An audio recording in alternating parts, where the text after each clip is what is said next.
Thank you all for being here this evening, and the first thing we're going to do is have a public hearing. Mr. Evans, you're gonna guide us through this public hearing? Yeah, this is a public hearing for an ordinance, text amendment to 3 ordinances. The first ordinance that's up for public hearing is 2505. It's for parking spaces, private property. There is a text amendment change.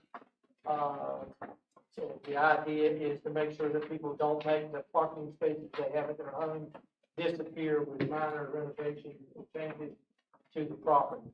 So that's that's the first one. The second one is 2506. 2506 is a ordinance that's amending cargo lifts to allow them to go in the front or rear setbacks, but not both. So it's a text amendment. It's adding an exemption for them so that folks who need those no longer have to go for a variance and go through that lengthy process to get their permits, so that they can have them installed in their houses. We get quite a few of those, and that was a recommendation of the Board of Adjustments. They've been trying to get us to move forward with that for years. The third ordinance, public ordinance, is 2507. 2507 is a ordinance to remove the requirement to go before the Board of Adjustments to move a home to relocate it on the island. It's an unnecessary adjustment in the system. It requires property owners to get to get approval from the Board of Adjustments to move a structure, and then it's redundant in the building code requirements under state statutes requires the same thing. So it basically takes it out of the town's hands and puts it in the building inspection department's wheelhouse where it really belongs, and keeps those folks from having to pay for an unnecessary permit and go through an unnecessary process. So those are the 3 ordinances that are up for public hearing. Assuming that we're gonna let folks, has anybody signed up? We don't make them sign up for that. Okay. So if anybody has any questions, wants to make any comments, now's the time. We'll do them one at a time. Okay. You wanna do that? You want me to recognize people, or are you gonna do it? I mean, you can do it.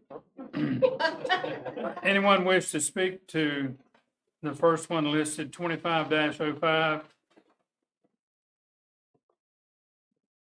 2505, anybody want to speak to that?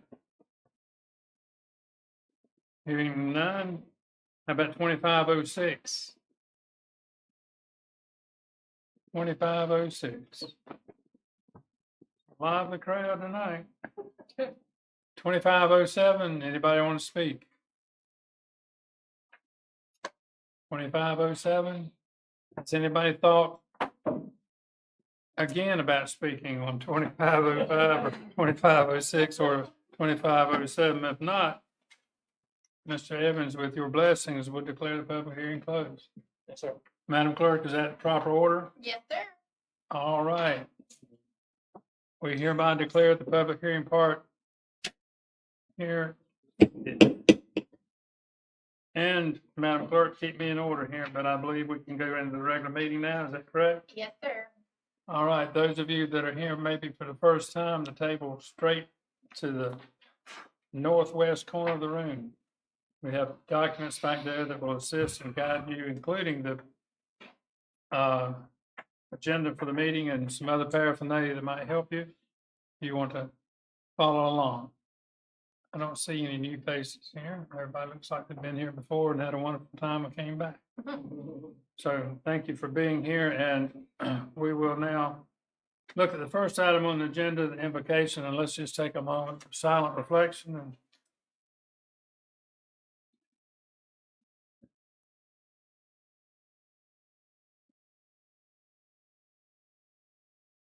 all right, thank you so much. We're on number 2.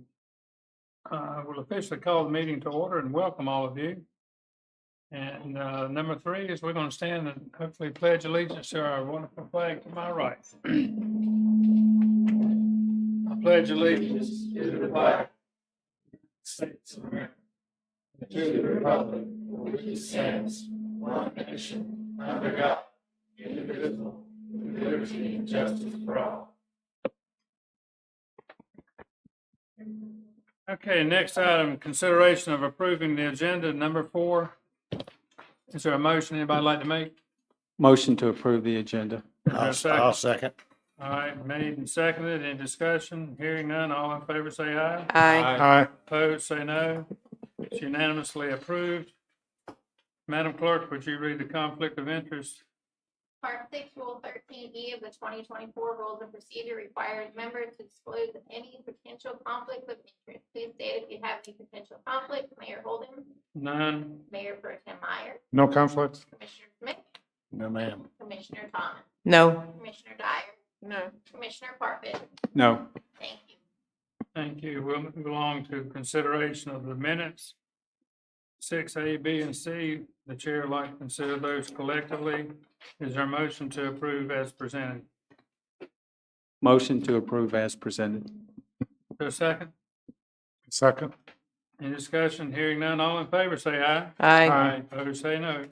They're all 3 approved unanimously. Number 7, public comments on agenda items. The chair will recognize anyone that wants to speak to a specific agenda item. If you raise your hand, I'll recognize you. You can speak into the microphone, give us your name and address. What about your list? Oh, I'm sorry, my list. Okay. Joe Utley, I was looking at Joe and thinking one thing. Thank you, Ms. Thomas. I was wondering, I remember when your daddy used to spank you down at the pavilion. I didn't know if he'd come back and got you or not. About that. Yeah. My name is Joe Utley. I live on the mainland. Food business. Yeah. My address is about handicap parking. There simply isn't enough of it. Same comment I had last month. And since then, I've injured myself again. So it's even more important to me. Been coming to speech 70 years. The only 2 I missed was when I was in the Navy. I really would appreciate it if you would give more attention to more handicap parking. Last month, I suggested Clinton Street, just the other side of Jordan, across from the handicap ramp, where the bathrooms are, to be changed to handicap. I again ask you, please make that change. I don't know how many times I've been over here and seen young, able-bodied people with perhaps grandpa's plaque run up the ramp. And when it got changed over, with the addition of the restrooms, it went from 7 spaces to 5 spaces. So you got reduced space. Thank you for the restrooms. I appreciate it. Don't have to get back in the car and go to the restrooms here. And take a chance on missing my space when I get back. So if you'd please look into that, change of Quentin to more handicap parking close to that ramp, I would dearly appreciate it. Thank you very much. Thank you, Mr. Utley. Jim Bauer.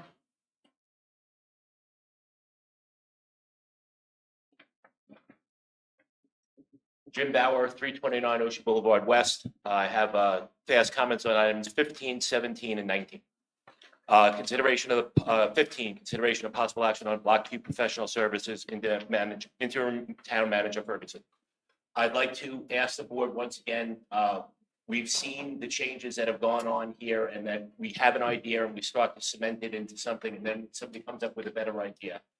I would like to see that if at all possible, we think of things, especially when we're really starting to talk about Block Q, instead of doing permanence, do flexibility, do temporary. The bandstand is an excellent example about how we can just get a bandstand, and if it works, and if it doesn't, we could roll it away. I think we should remember that because we might have something else might come up where we might want to use the property for something else. Asphalt is a no-go, and I think the permanent structures like the bathroom are ill-advised, but I think it's too late for that. 17, report on Lockwood Folly dredging. I'm a United States Coast Guard captain. I do a tour boat run. I took the people out today. Lockwood Folly's a mess. It's always going to be a mess. There's no ifs, ands, buts about it. It's literally shoveling sand against the tar.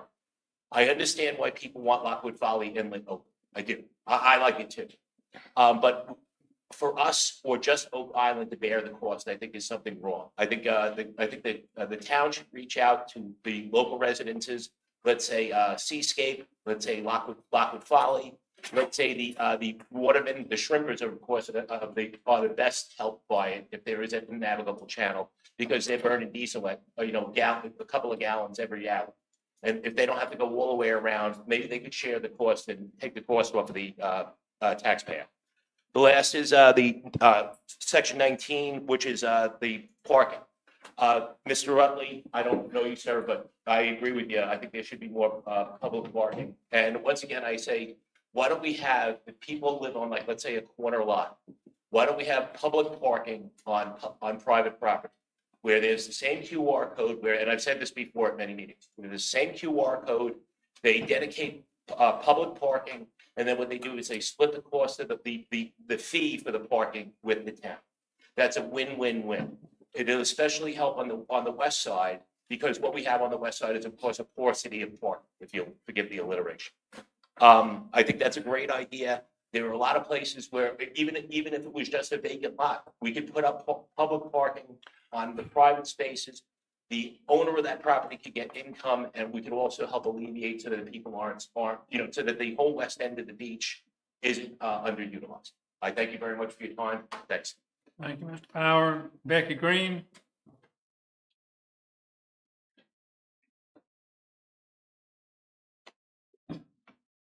Becky Green, 115 Sunshine. Well, I know we voted for the commissioners to make the decisions for us, but I think the purchase, as large as a pier, I think the taxpayers should be able to have their voices heard. So I am in favor of the referendum for the purchase of the pier. Amen.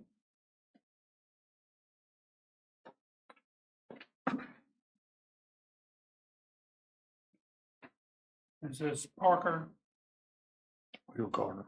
Will Carter? Sorry, Will. I brought my glasses. I guess I can put them on. Will Carter, 108 Starfish Drive, here to talk about the pier again. Since the inception of buying the pier, we've had a problem. So as soon as we wanted to buy it, the association group held us up and had to make questions. That cost us extra $100,000 or more. Then we had our last commissioners who weren't all voted in on the 4-year referendum deal. And they were wanting a public-private partnership. Now, if you're in business, what you do is you buy a piece of property. You would go get an estimate on what it would cost for a brand new concrete pier and building and a brand new wood pier and building. But we don't seem to be able to do that. But I did get Clancy and Page to come up and give us an estimate of $30 million to do that, out of concrete, just like they're the only people in North Carolina have done one. And Jim Bowers, I met him the other day, my friend Jim Bowers, he said, well, the pier would cost $250 million. I said, where'd you hear that, Jim? He said, well, that's what they said. I said, well, that's not true. So a concrete pier would cost $30 million, and that's from Kinds in Bays. It's not $250 million. That's not what HR said. I'd like to be playing the time. HDR Construction Company is out of Omaha, Nebraska. We had Clancy and Bays out of North Carolina, and anybody that works in North Carolina or does business in North Carolina knows if you want to get North Carolina money, you got to use North Carolina contract. So our great commissioners here, they went and found a place out of Omaha, Nebraska. It used to be owned by France. They're a globalist group, and I'm sure that they'd love to try and build their first pier in North Carolina. But anyway, that took us down a long road. Well, we spent a few $100,000 here. We'll spend a few $100,000 there. And anything we can do to slow this project down, we would do. Since we bought the pier, we could have had it done, Clancy and They said within 2.5 years, it would be done. Right now, it would be opening up, taking care of it. All we need to do is get the money. But we're down the road with Omaha, Nebraska, with HDR, the global construction company. We've got our engineers that are going to build it for us when, the only thing that the government does now out of wood is doors and furniture. You go look at any single building that's built by the government or owned by the government. This building right here, the only thing in here are doors and wood, doors and furniture that are made out of wood. Now, this pier is supposed to needs to last 75 years, not 20 or 30, or, like the pier down here, hardly ever. And we need to get some common sense in here. And so we just keep wasting money. We're going to these outside contractors from other states. I guess if you're all from other states, you don't know the difference. But for North Carolina to allot money, they want a North Carolina building. They want a competent North Carolina building. Clancy and Days is building the Holden Safety Center over at Brunswick County. They built the Methodist Church Chapel that Clancy and Days does business all over. All of our buildings and all of our stadiums and all of our hospitals are built by North Carolina. Thank you. Did I miss anybody? Did I miss anybody that thought they had signed up? Okay, to clarify my mistake earlier, whenever I was asking you to raise your hand, that would be for item number 4 on the agenda, the last public hearing part. We'll come to that on number 24. So with the public opportunity to speak behind us now, we'll move on to number 8, town manager, interim town manager Ferguson, number 8. Yes, sir. At two previous meetings, one being a regular and one being a budget meeting, referendum idea came about, was discussed some with the commissioners. I did say at the budget meeting there was more involved in that process than was being talked about, and that I'd reached out to the bond attorney and financial advisor. Scott Leo is here with us this evening from Parker Poe, and on Zoom call with us is Andrew Carter from DEC Associates, and they are going to be able to walk you through the process as far as what would be involved if the town goes through with this. There are 2 calendars in your agenda packet with 2 different schedules. The second of which is if you have special meetings in order to try to meet the timeline for a referendum, if you choose to go that way. And then also there have been some follow-up questions the commissioners asked to both Mr. Leo and with the engineering firm. And I can touch base on what the engineering firm said regarding the calendar if the board wishes to move in that direction after Mr. Leo gives you some intro information. Good evening. Good to be with you again. I'm Scott Leo with Parker Poe in Charlotte. Let me start by wishing you a happy Met Deck Day. For all the local history people, go look that up later, but you'll, on our North Carolina flag, one of the dates on the flag is May 20th, 1775, which is exactly 250 years ago. The signing of, there's some historical debate about it, but it's the 14 months before July 4th, 1776, delegation in Mecklenburg County signed a Declaration of Independence. Today's the 250th anniversary. So I'll leave that to you. But I'm here to talk about general obligation bonds and the process that you might undertake if that's something that the town chooses to do. Let me start by talking a little bit about what a general obligation bond is. So general obligation bond is a way to issue debt for a capital project. The key to a general obligation bond is when you issue the bond, you're pledging the full faith and credit, the taxing power of the town. And in order to do that, under our Constitution, under the statutes, you have to have a vote in order for the people to approve the pledging of that taxing power. And just like every other election, it would be a majority vote of the folks that vote on that day. The statutes are pretty specific to tell us how you go about getting a referendum on the ballot. So we undertake the process the statutes tell us to undertake. Of course, the local government commission up in Raleigh is also involved, and they've got some steps for us to go through as well. So as Christy mentioned, what we put in your packet are a couple of different calendars. It's the same exact process. One is just using your regular meeting starting in June. One was just using a special meeting if you wanted to start a little later than that, if that's what you want to do. But both lay out the same process. And if I don't know if you have it in color, actually my color printer was broken, so mine's not in color. But The items in red are basically the actions that the board would have to take during this process. And then the other actions are the things that the statute tells we have to do kind of in between each of those steps and some timing related to each of those things. The way the calendar is developed is sort of, it starts with the date that the Board of Elections tells us when they have to have the language for the ballot to start printing the ballots for, absentee votes and whatnot. And then we sort of back it up from there to make sure that we can make it through all the steps in order to get done so that we can get so that you can get the language to the Board of Elections. And so looking at the calendar, for example, the one that starts on June 17th, which is the one that sort of follows your regular meeting calendar, we start by adopting this notice of intent to apply to the local government commission. That notice of intent, the statute tells us exactly what needs to be in there. And a couple of the things that need to be in there is, what are you doing it for? And how much are you asking for? And so so right off the bat, we've sort of got to get that established. I know one of the questions was, establishing that amount and what we can do at that point. Just to get that out of the way, as you go through the process, which culminates in the holding of a public hearing and adopting this bond order, which I'll get to in a second. When you get to that step and after you hold the public hearing, you can lower the amount. But if you want to increase the amount, you have to start the process all over again. So we publish this notice. We have to wait 10 days. The town puts an application in the local government commission. They say, yep, we've got the application. It looks, complete, or as complete as we need to be at that point. And then at that point, the town board can introduce what's called the bond order.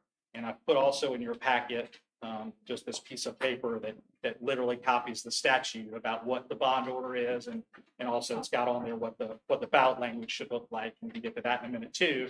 But again, the bond order is just what the statutes call what you're introducing to the public and what the details are. And of course, the main details are what we're doing it for and how much. And then there's some other details in there that will run taxes and whatnot.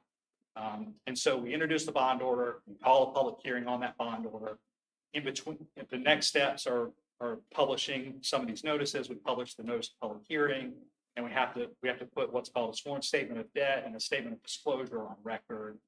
Sworn statement of debt, again, is a statutory calculation that shows that even if you were to issue this amount of bonds, you wouldn't exceed statutory cap of the ratio of debt to the town's assessed value, which is 8%, which is never a practical problem. I think I've seen some communities maybe get up to 1% or a little over, and maybe that's probably a county that has like a lot of school debt. And so it's practically never a problem just because of the conservative nature of North Carolina and the way we issue debt and all that. But that's a statutory step that we have to do. And then the statement of disclosure gives some information about if we were to issue this amount of debt and we assume an interest rate, how much interest would we pay over the life of the bonds, assuming they were outstanding for however long we think they're going to be outstanding for, and some information about a potential the impact on taxes. And again, you have to, we're using a lot of assumptions about what a tax increase might be associated with the bond referendum, which you'll see later. Some of that information goes on the ballot language as well, that the statute tells us what to do. So we file all that information, you hold a public hearing, and then at that point, you decide whether or not you want to adopt the bond order, which is the same exact thing introduced at the previous meeting. And like I said, you can adjust the number down without restarting the process. And assuming that you adopt that bond order, the next thing to do is to adopt a resolution that you send down to the Board of Elections, and you say, the town board is asking the Board of Elections to put that referendum on the ballot. And what you're asking to put on the ballot is that second piece of information that I put in your packet, where the statutes sort of tell us what goes on the ballot, and the language is prescribed. Basically, the blanks are to fill in the what for from the bond order and the amount from the bond order, and everything else is, and then some of the information that we've already disclosed about the interest and the effect on taxes. And basically, the way that this all links together is really what you're asking the public to do. Technically, is for them to approve the bond order. So this bond order that you've introduced and adopted, you're asking the voters, do you approve this bond order and authorize the town to issue up to this amount of bonds for this purpose?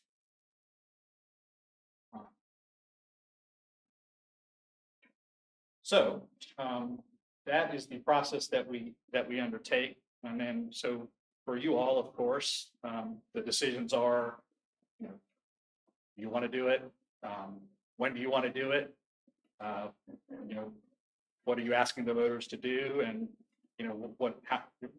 for what purpose and for how much? Getting a little further afield, if the voters do approve the bonds, what that means is that the town is then authorized to issue the bonds for that purpose up to that amount. You're not obligated to. You would have to vote again when the time comes to actually go forward with the process of actually issuing the bonds. That's a process that we undertake with the local government commission. They're involved in that process as well. So that's another decision point. If the bonds are approved, you have 7 years to issue those bonds. There's a process to extend it up to 10 years, but that's probably too far in the weeds for the moment. And so that's the time of that.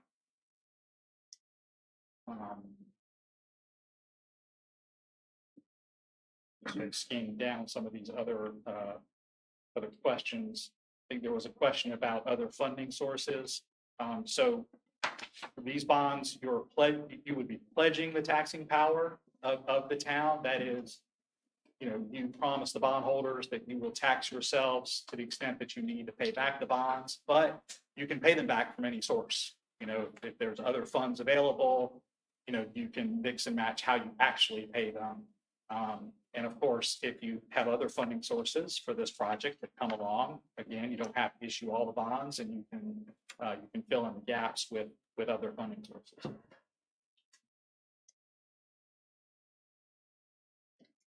We touched on the local government commission. I know you all are aware of that body, and we've of course talked with them about this project in the past.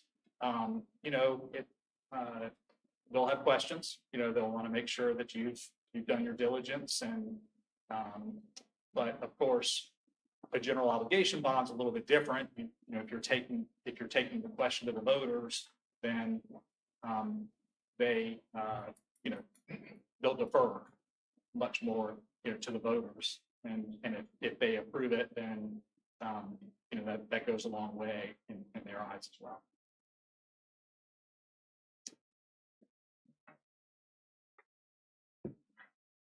What I got? What are the questions? What questions you have? What can I answer? Commissioners, Ms. Thomas, I believe I saw your hand first. Okay. I just wanted to clarify some of the dates. Sure. So we'll just use attachment 2. So the date that we need to get a number not to exceed would be on 6/17. That's right. Those actions will have to include what we call the maximum principal amount of the bonds. And then the date that we can adjust that, if we get any new information, is 8/19. That's correct. Okay, and how does the LGC come, you have them on 7/8, you file an application with them. Do they do an approval, or are they just saying, yeah, you can go ahead and do your referendum and see what the voters say, and then later you have to go before them again for approval? Yeah, good question. That's actually changed a little bit over time. Their current process is, so the statutes tell us we have to make application to them during this process, like you see here. Mm-hmm. What they are now doing, and we have a new state treasurer, so who knows if that'll change again, but their current process is they actually approve it after the referendum. So after the entire process unfolds, including, you'll see down here, if the voters approve it, the Board of Election canvasses the election, which are the official results. We take another action. We have to post those results. Some time has to go by. And then after that whole process, they will then put it on their agenda, call it February. If you were to go in November of 2025, call it February or March of 2026, they would put it on their agenda for their.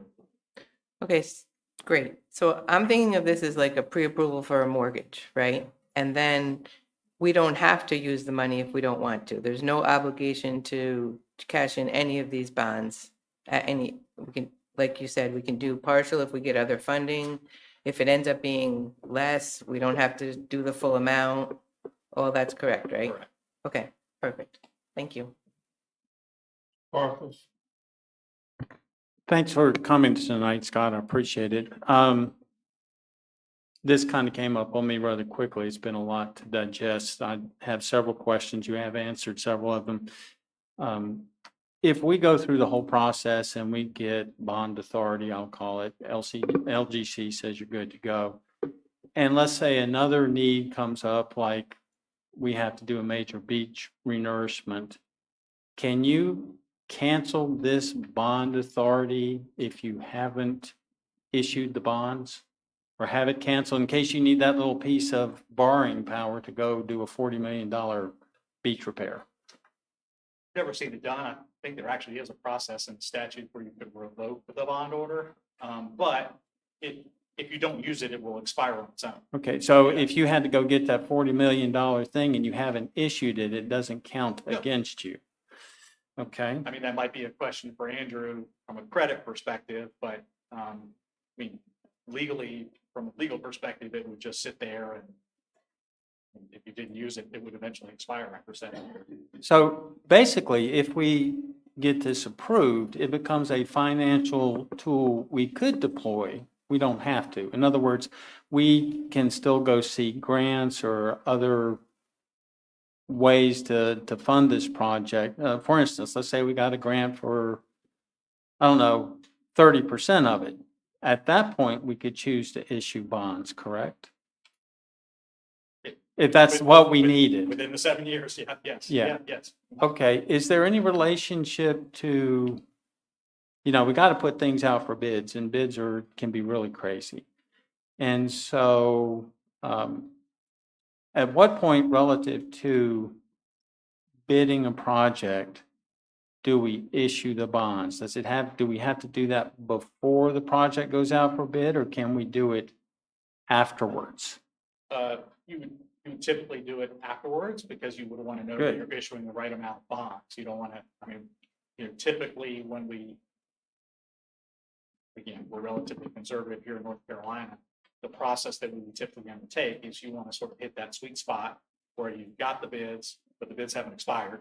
Yeah, And you're lining your financing up together with that process so that when the bids come in and you're ready to go, then you're ready to do the financing because you've sort of brought them together on the same timeline.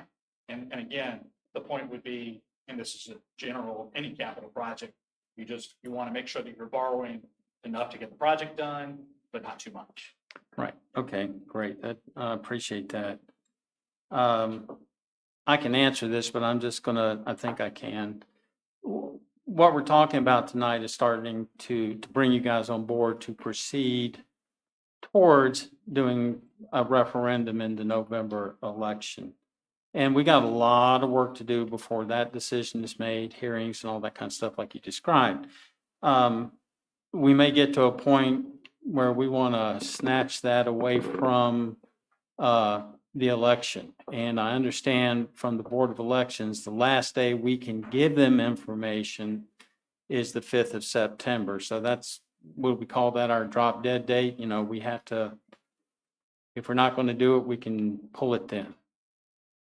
Yeah, I mean, I've never seen it done that late before, but. Yeah, well, we wouldn't want to, but You can absolutely stop this process, certainly anytime you want to. Once you adopt the bond order and you adopt that resolution, sending the question down to the Board of Elections, they're going to start their process. I assume, again, I've never seen this happen before, but I assume at any point before they print the ballot, you all could pass another resolution, whatever action, whatever that looks like, that says, hey, we're rescinding all that, and send word down to the Board of Elections that we've rescinded all of that and we don't want you to put it on the ballot. right, the Board of Elections said that's our administrative process is, we'll be designing and approving and testing ballots. And I'm not sure if you're the right person, but our financial advisor that's also included in this proposal, I'm assuming he's going to look at our kind of the town's financial condition or status and start looking at how we can go about funding this thing, and it may go beyond just doing a bond referendum. We may consider other resources the town has or other approaches. Is that how that works? Hey, Andrew, can you hear the question and can you answer Commissioner Parkis's question? I can. Can you all hear me? Let us get you a little bit louder.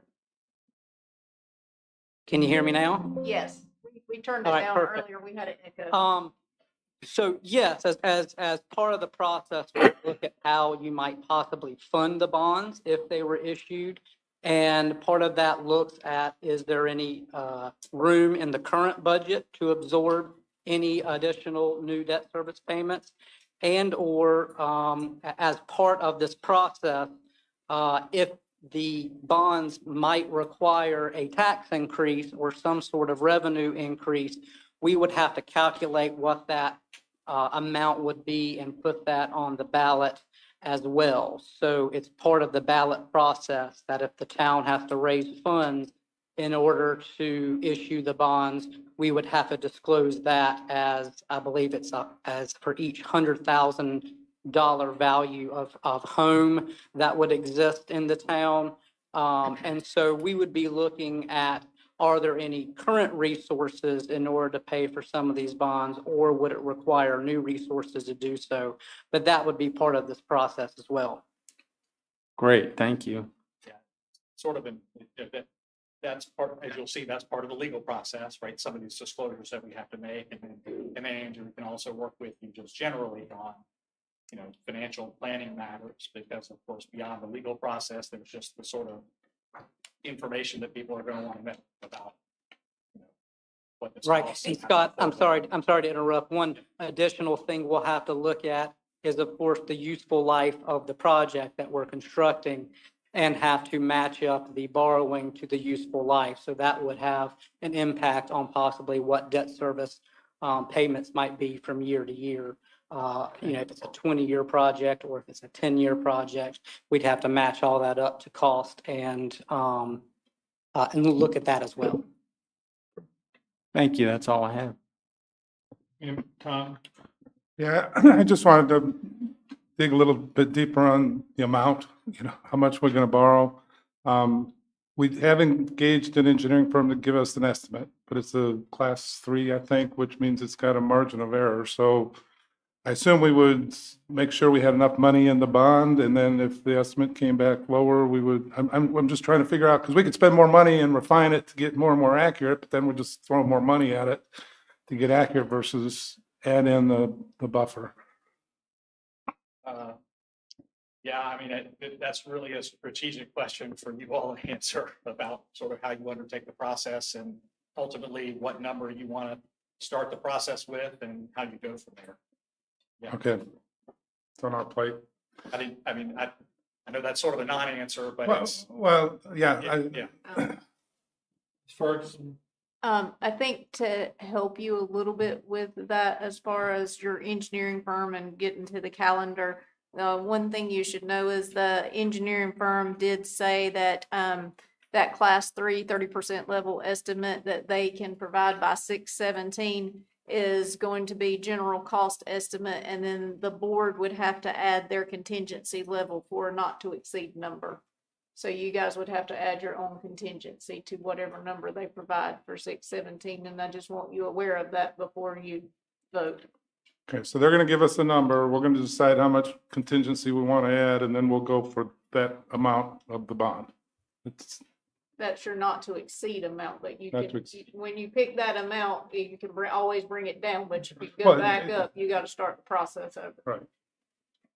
That's just more of a question for you all about how you come up with the number that we go with. Yeah. Tom? Rick, how much is this exercise going to cost? So the way I work is I will charge you basically hourly during the legal process to get you from here to the referendum. And I think put my engagement letter in there. It sort of depends on, how much time we spend together. and, you know, the local government commission process and all of that, but, you know, I think I put an estimate of $25,000 to $30,000 on there.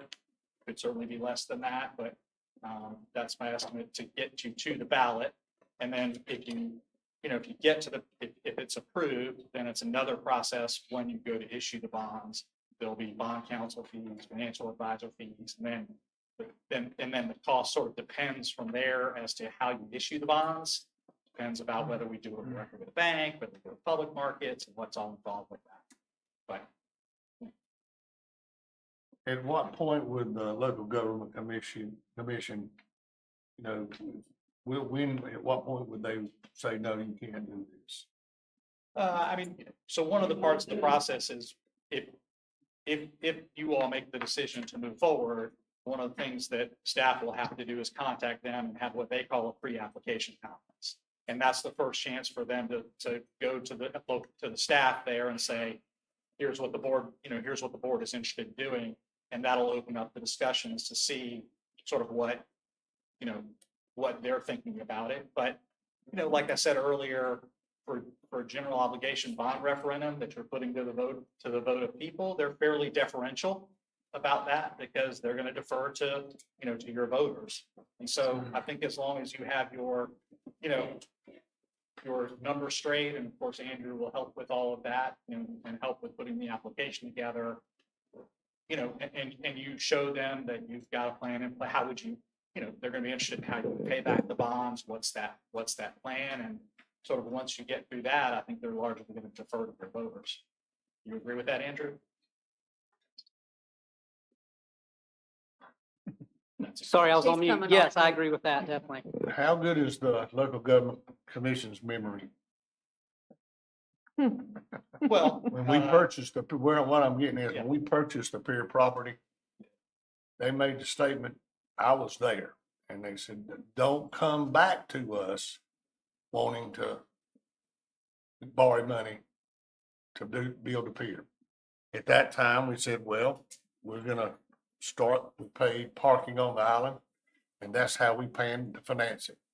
So, again, it's, one of those, if they don't have a good memory, maybe we get this done, but if they remember those words, I do very plainly. And, we had to go in front of them because we were held up for a period of time and, ended up costing us over $100,000 to move forward. And I would imagine they probably remember that pretty well. So we have to go to them and talk to them about it. See it for me. Any other commissioner have a question? Yes, touching on what Rick asked, for those people that can't see the letter of engagement, I think it was what, $25,000 to $30,000, and then $10,000 for Andrew. So some people can't see that information, especially if they're online, so I just wanted to add that, if that was all right. I do have a question. We're in a unique situation where the majority of our taxpayers cannot vote here. So I'm just, can you clarify at what point this public hearing part, how far are we into it before we get a public hearing? Because with the majority of people that might see a tax increase not being able to vote, certainly their information is going to have to be considered in the public hearing because they can't vote. So in your experience, how would we address that situation? Yeah, look, this is the statutorily required process. Anything you wanted to do in addition to that, you are of course welcome to do, whether that's holding other public hearings. And of course, once you get through this process, I'm guessing that the project and the financing will be, much debated. So. And Mr. Parkus? Yes, sir. Are there any other debt instruments we could consider for funding this? I understand you are a bond attorney, but is there any other thing we could consider other than bonds that you're aware of, for this particular project? Because it's. Yeah, I mean, I'll ask Andrew for help. I mean, the other way to finance it would be to, like you've done financing before, it's called installment financing, which is a different kind of debt instrument where you're not pledging the full faith and credit. It's really, it's substanding or appropriation of the board, and you put the property that you're financing up as collateral. I think the challenge there is we've already pledged the property, Right. which So- the pier is, so that would have to be dealt with if we went down that road. So, or the other thing is the pier would be the collateral. Yeah, I mean, that property. Is that pledged. possible? Yeah. I know the property is, it's Yeah. already obligated Yeah. in kind of more than one way. Yeah, I mean, so could you go out to the market and get financing with the pier as collateral? I don't know the answer to that. Okay, so I defer to Andrew on the that. question okay. Can I add to that? Regardless of the financing, we still have to go to the LGC for approval. Yes. Okay. So the answer for other institutions is a maybe. For sure. Okay. As lawyers like to say, it depends. Yeah. Okay. Any other commissioner, staff? Have a question? I don't have a question, just as part of whatever motion you guys make, just realize that you have to either adopt attachment 2 or attachment 3, choosing which calendar, or you have to create a different calendar of sorts with Mr. Leo, so. Yeah, I will add that these are just calendars for the November ballot, and, you all make whatever decision you make. So just to clarify, if we do attachment 3, that requires a special meeting on 8/5, correct? That's what I'm seeing, because mine is color coded and I appreciate that. Again, there's some wobble there. I mean, I was taking a crack at it. Like I said, there are certain things you have to do between each thing, and we would have to just make sure that all works right. And ultimately the goal, as Commissioner Parker said, is to get to the Board of Elections by that September 5th or whatever that date was. And so if we needed to sort of adjust that around, we could certainly do that. This was just my crack at,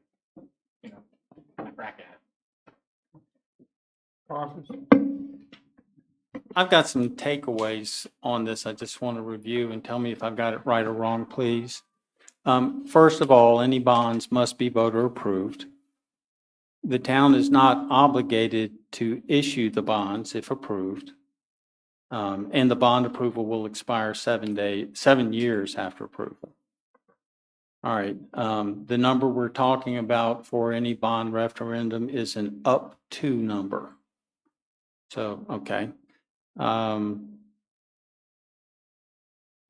Through this process, we'll start the discussions with the LGC to get a feel for their position on the bond referendum and also identify what other requirements they may make us meet, because as Rick said, we've been there before, and they might want us to do some work for them before they consider it. Is that a true statement? Okay.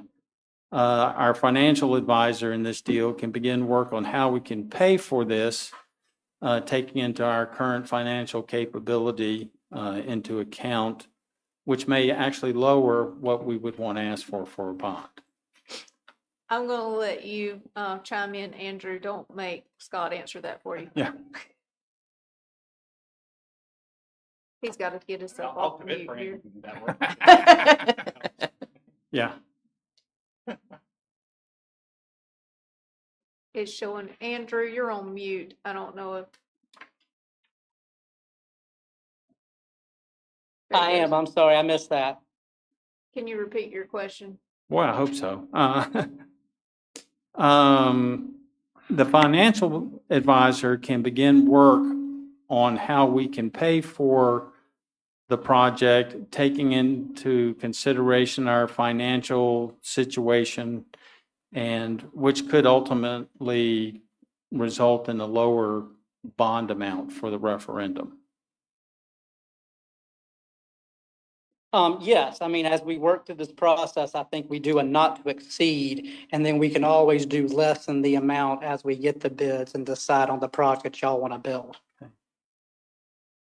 And just so we know, I think up to September 5th, if we find reasons not to do a referendum, we just simply don't submit to the Board of Elections, and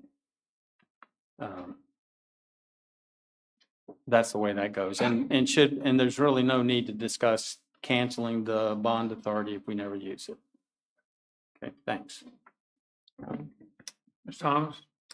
So I'd like to make a motion to secure the bond counsel and a financial advisor for a possible referendum for the pier rebuild per attachment number 2 schedule. Second. Further discussion, anyone? So I'll start. The only way we're going to be able to build a new pier, so okay, let's start from, we've been told by the engineer who went out and looked at it, and we just got a big report from them that it doesn't make financial sense to try to fix the current pier that's already beyond its life. So if we want a pier, we're going to have to build a new one. The only way we can do that is to take on debt, because we don't have millions of dollars sitting in our coffers that should be used on a pier. I think that the best way to do that is to ask the voters. That's the process, the legal process. I understand that not all the people who own homes can vote, but hopefully they represent enough people, just like they voted for us to be here. That's the process, that's the law. So those people get to vote on and represent everyone on whether or not they're willing to take on new debt to build a new pier. And so I ran on a platform of, we're going to listen to the people, and that's how we're going to listen to them, by actually letting them vote. It seems like the LGC, if you have the voters saying that they'll take on that debt, they're very likely to approve that debt and that loan. So that's why I think this is the way that we should proceed.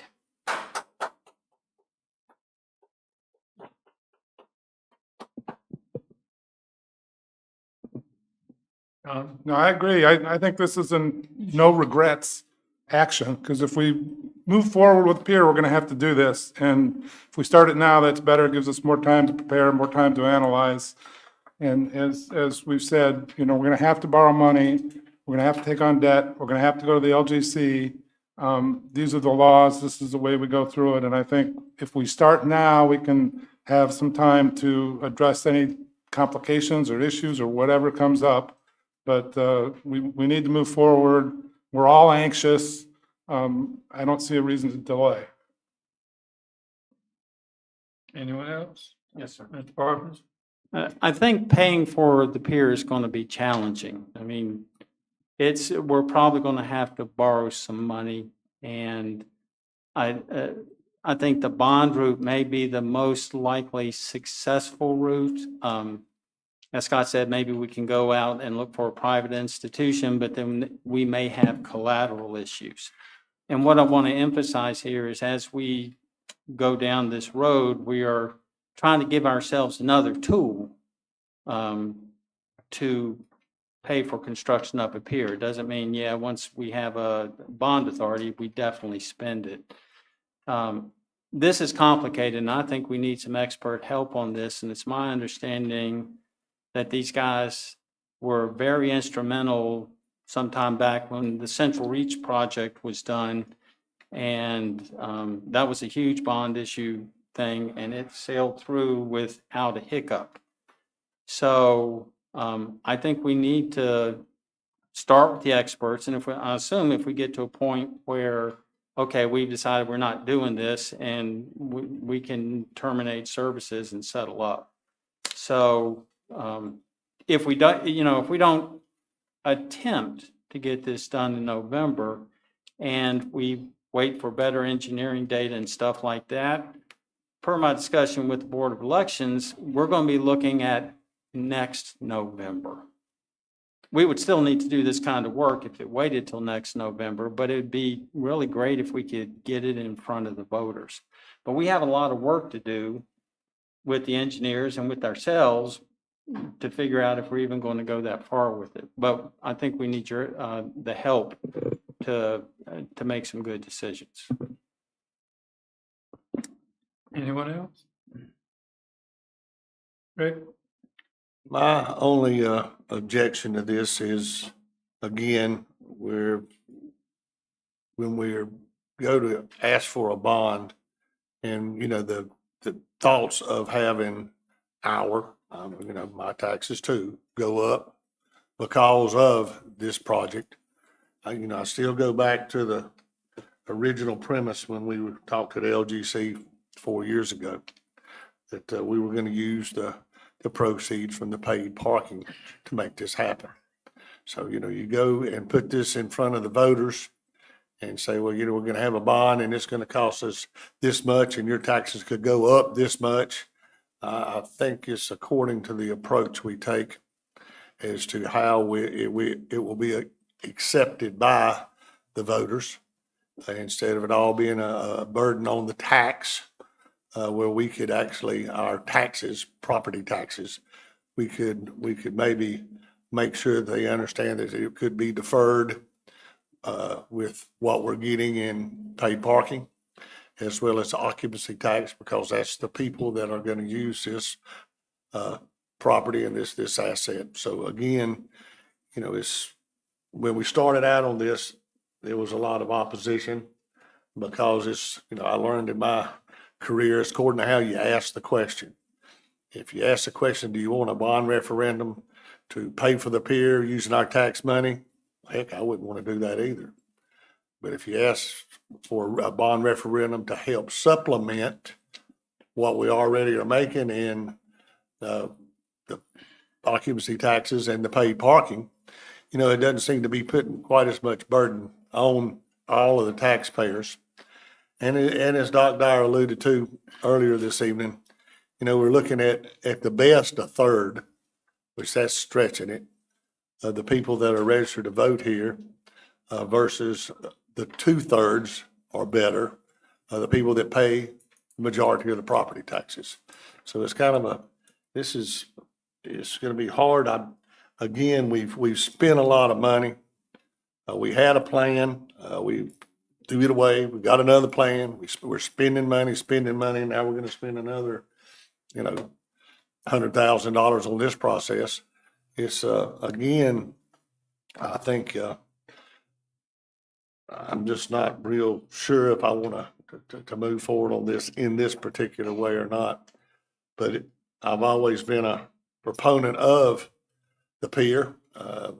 That was something that one of our former commissioners, he's not with us anymore, but that was his lifelong desire, is to be able to open that facility back up for the use of the people here on our island, as well as people in Brunswick County and the people that come and visit us.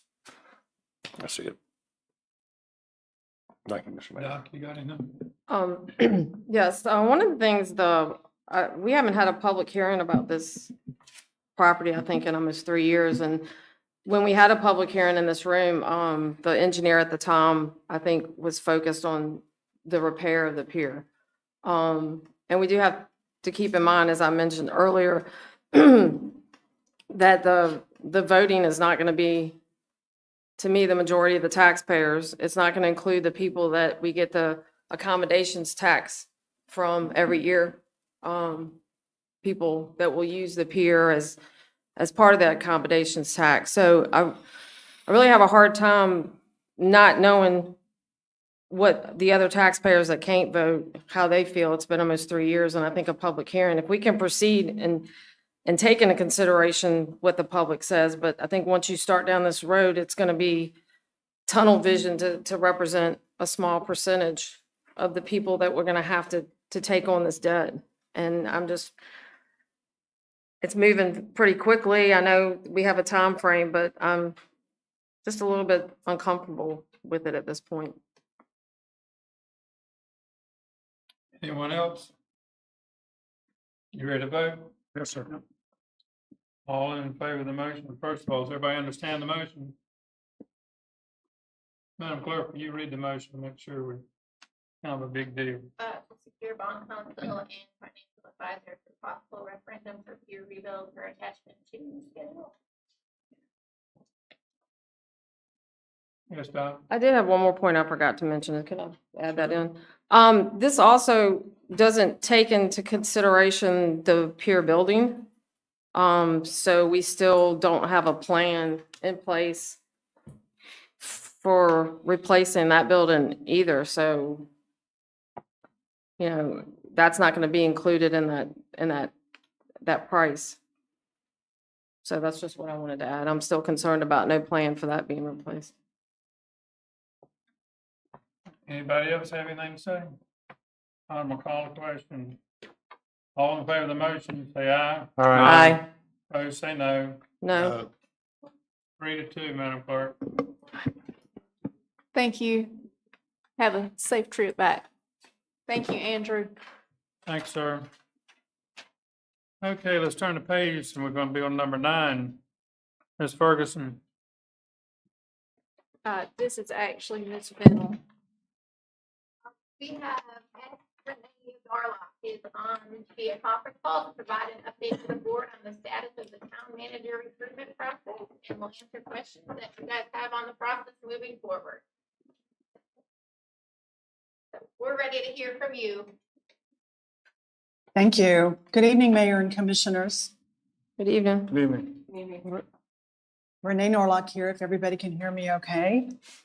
Thank you for some time on the agenda this evening. I appreciate that. I just wanted to do a quick touch base with you on the town manager search.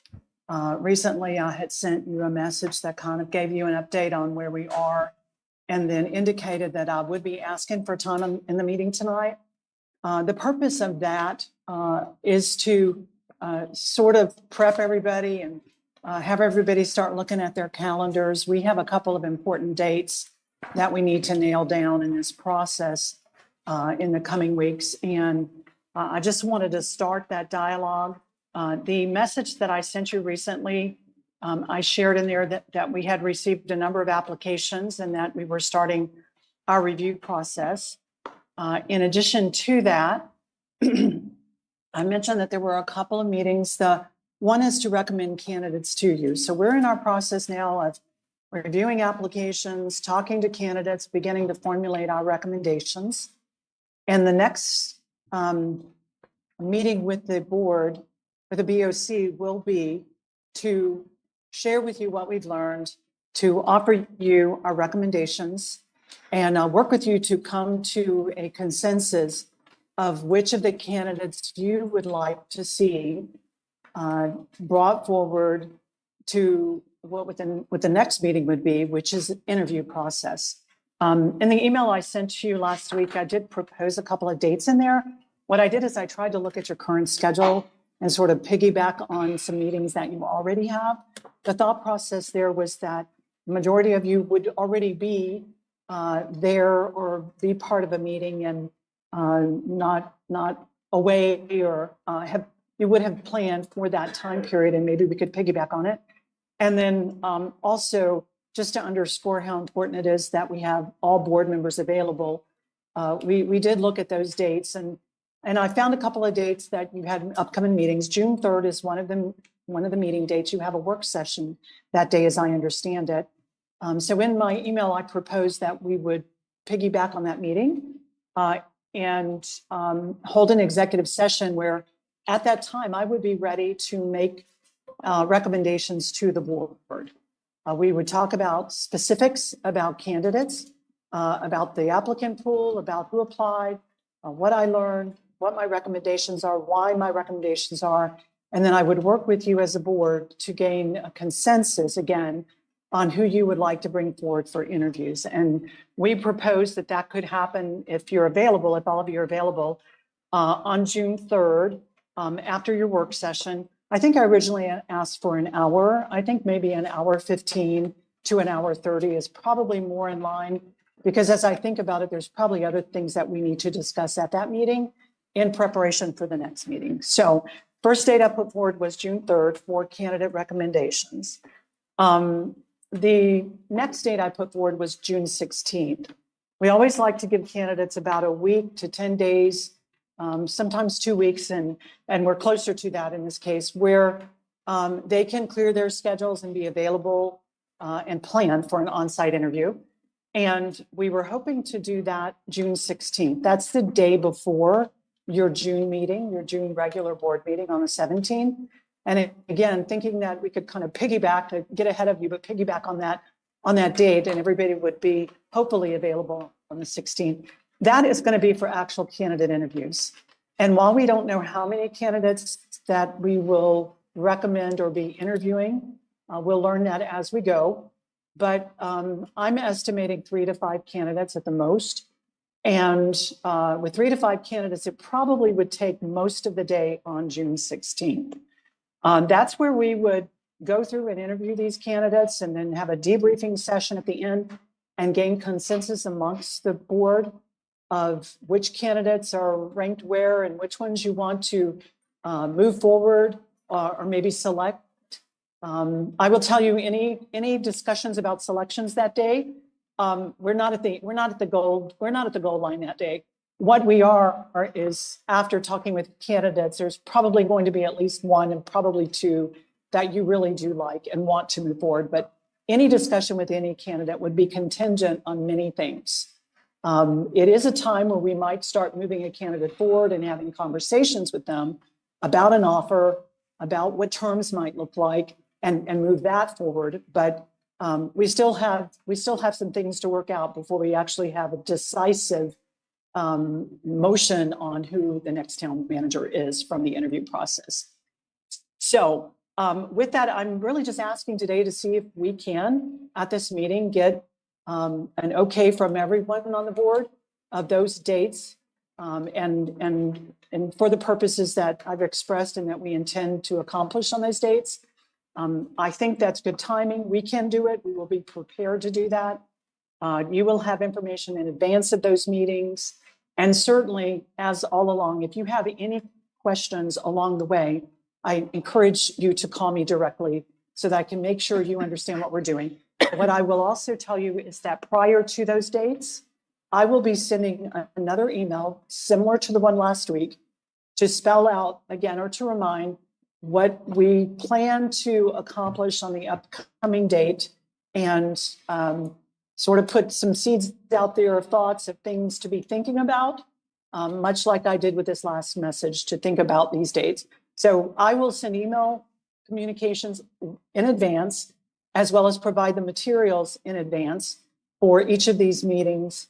And I think if we can get everybody on these dates, then we'll be good to go. So with that, I'm going to take a breather here, and Mayor, just ask that I get some consensus from the board members on these 2 dates. So can I ask a question? Sure. So would it be appropriate to set up meetings for those 2 dates right now, if everyone knows that they're available? I mean, I know we already have June 3rd at 6 is our budget meeting. I'm just wondering if anybody, if you two can meet earlier than that, or if we should start the 6 o'clock with this meeting and then go into our budget meeting. So I guess I'm asking Paige and Rick what their schedule is on the 3rd, if there's any opportunity to meet earlier than the 6 p.m. We can meet at 6, is fine with me. No, earlier than 6. We're already meeting at 6 for the budget meeting. Make it kind of difficult. If you guys did choose to meet at 6, if we could do the budget first. Why? Because the staff would all be sitting around waiting because all the department heads come. So if we could do the budget, Okay, so that the makes staff sense. could go home and then we could all stay. Okay. after. Yeah, I don't care how long it lasts. Okay. So we'll have a special meeting, executive session after the budget meeting on the 3rd. Yeah, I'll just do it all in one agenda, and then as soon as we're done with the budget hearing, we can just dismiss into the closed session like we normally would do. Okay, so that's the 3rd. What about on the 16th?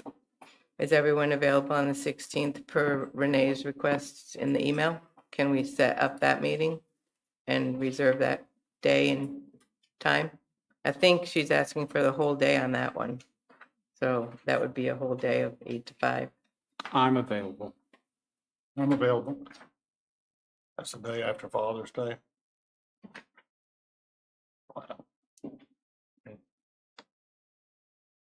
So I'm asking for a commitment. Paige and Rick. How early in the day did you plan to start that meeting? I think we can be flexible if you're driving over in the morning and you want to start at 10 or not, whatever. Renee was going to answer that. Oh, sorry, Renee. I was just going to say that it really depends on how many candidates we have. If we have, I was working on that, as a matter of fact, while I was listening to your earlier discussion. If we have 3 candidates, we could start around probably 9 o'clock and get everybody in. And then if we had more candidates than that, up to 5, I don't think we'll have more than 5. We might have to start a little bit earlier, but what we can do is set it for a reasonable time, not knowing how many candidates we're actually going to have. And then I'll work my magic just as best I can to get everybody in. I do want to talk about the structure of that meeting, but I'll wait. So as not to hold you now, I'll wait till our next meeting on the 3rd, and we will talk in detail about the structure of that meeting. So the next day, the 17th, is a BOC meeting. There's an opportunity to roll over if for whatever reason we can't get them all on the 16th, to put some on the 17th, since we're already having a meeting that day as well. No? Okay. If that question is for me, that's fine. I do believe that we can accomplish it all in one day with whatever time that we have allotted.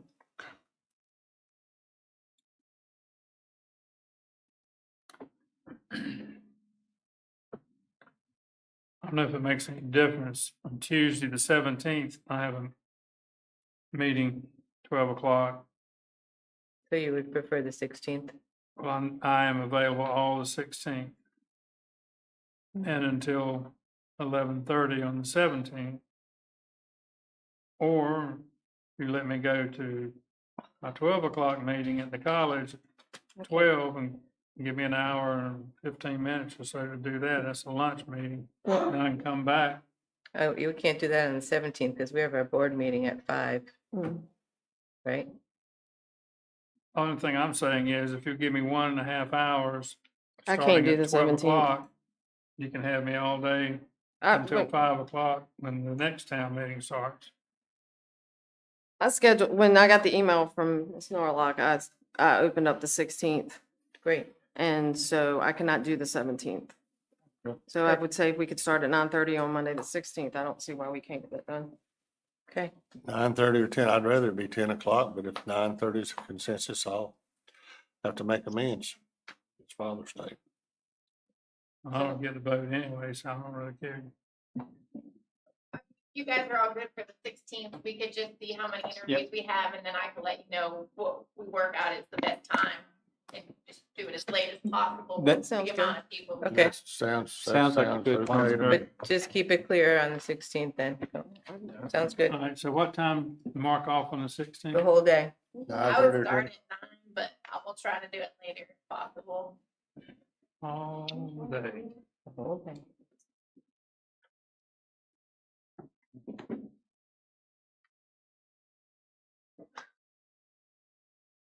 That's very helpful. Thank you to everyone. Thanks, Renee. We're going to have a good conversation. Sure, we're going to have a good conversation on the 3rd. We've got a lot to talk about, but we'll get it done. And I think when I last sent you an email, we had about 40 applicants. I think we're up to 45 just in the last couple of days. We don't have a hard deadline, but we will be closing that out here in the next few days because we're at a point now where we're interviewing candidates and we need to make recommendations. So we need to wrap it up and then move forward with what all that includes, which that's us doing a lot of stuff. We're doing Nexus article searches and all kinds of things to make sure when we present to you on the 3rd, we have all the details that you'll need in order to feel comfortable making a decision about the candidates and moving them forward. So again, thank you very much for your time this evening. So the only day or date and time that we're putting on our calendar is 9 o'clock on the 16th. And then the 3rd we already had, so we're just staying later on the 3rd. Yeah, okay. Yeah. All right. Thank you all. Thanks, Renee. Thanks, Renee. Sure.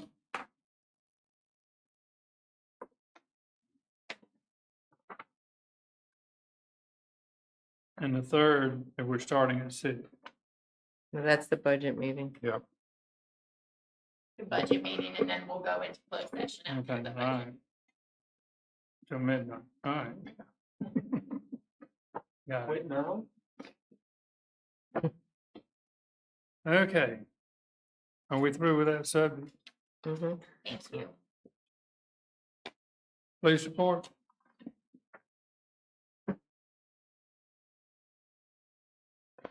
We're on number 10.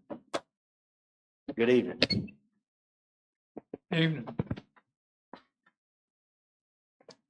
So not a lot to talk about in the police report.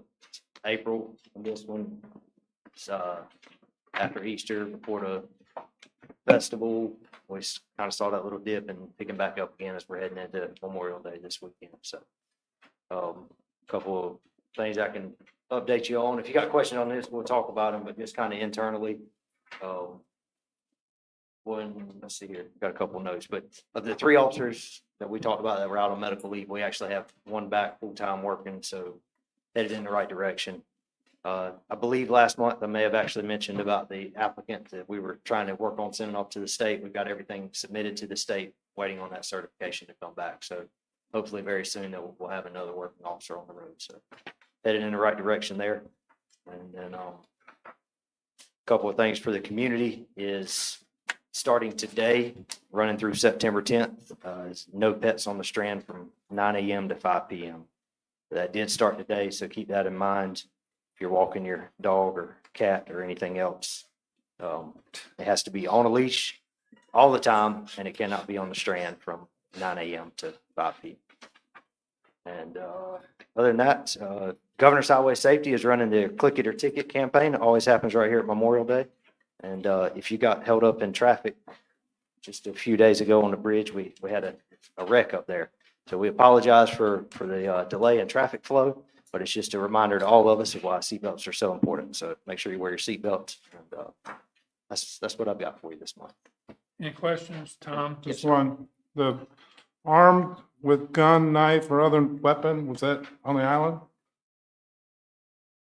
That's a great question, and I don't know the answer. Okay. So I'll follow up with you on that. Okay. Again, it's one of those things that because it doesn't jump out at me and the officers didn't make a big deal out of it to me, they probably responded to something that was nothing. So it would be my guess.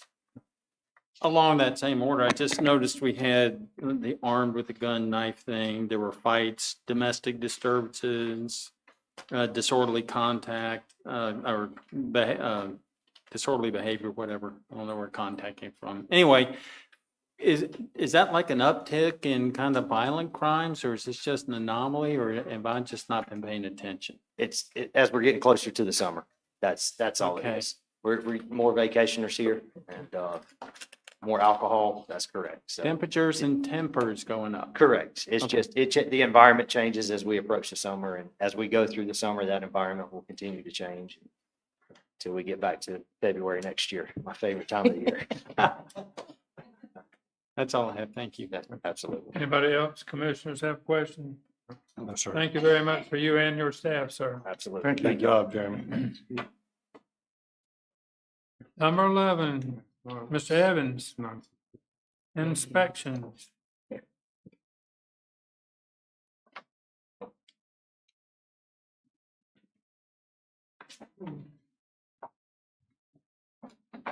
Not much here.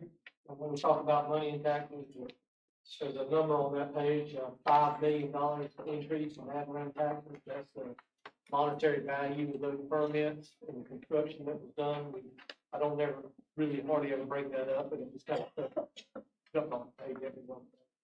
Active new home permits is 22. Other active permits is 494.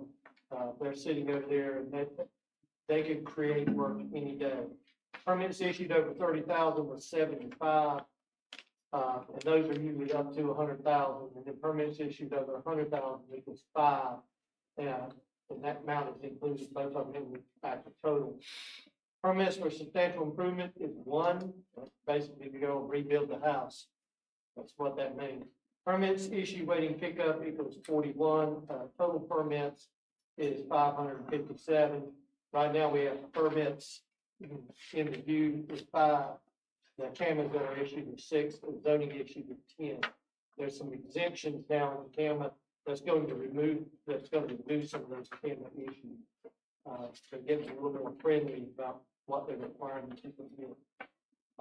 Permit service for inspection, and this is from 4/7 to 5/9, it's 130, and total inspections made is 281. I keep saying it, we're real busy over there. What this doesn't show is the number of times that we have to review comments and take action, turn them back in, and then try to get the corrections so that they can comply with the rules and the regulations. This just shows a total of the outcome. And so there's a percentage of those, and we do what we can to keep those down. But other than that, we're busy. You guys got any questions? No, sir. Thanks, Tim. Thanks, Tim. Mr. McRaney, the money man.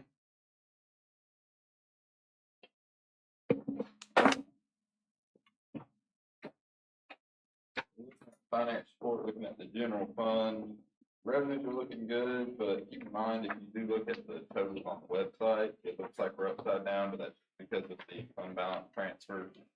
Because that's a big expense going out. At with the no end of revenue the coming year. in. And,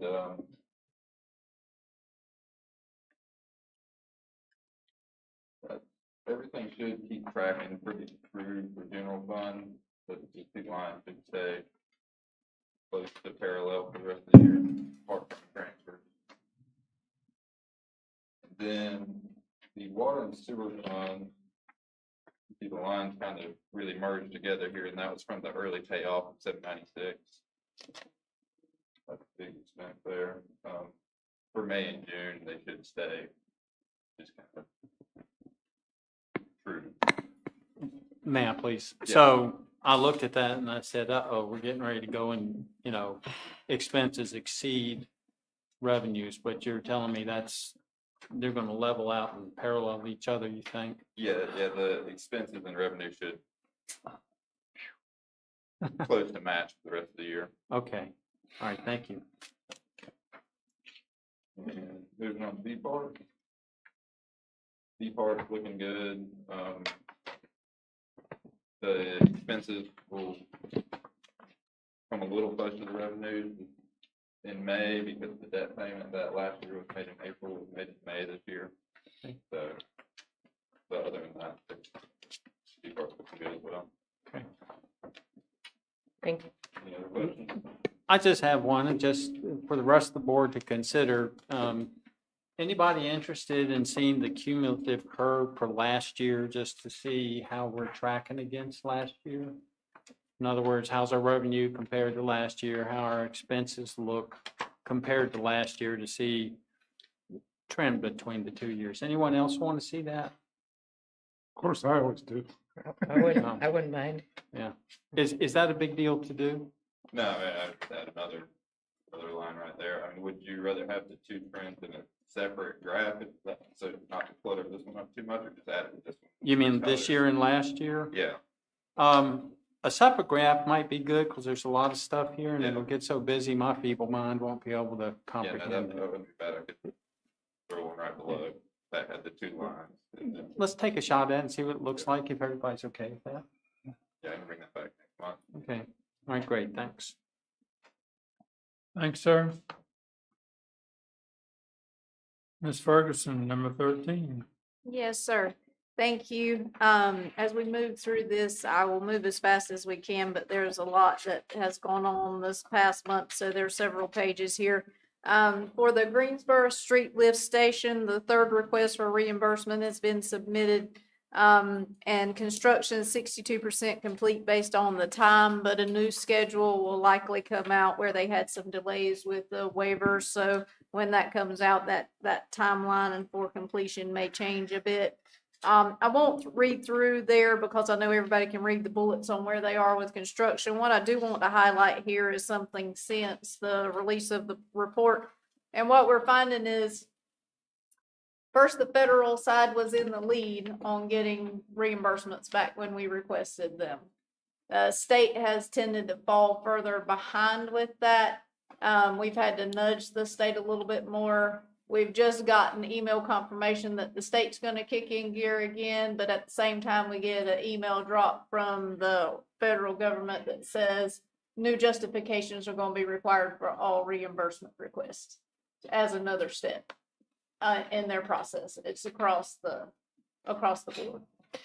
So that was my question on your first bullet that you put in for the third. Have you gotten the first two that you asked for? Have you We've gotten? gotten all three federal side.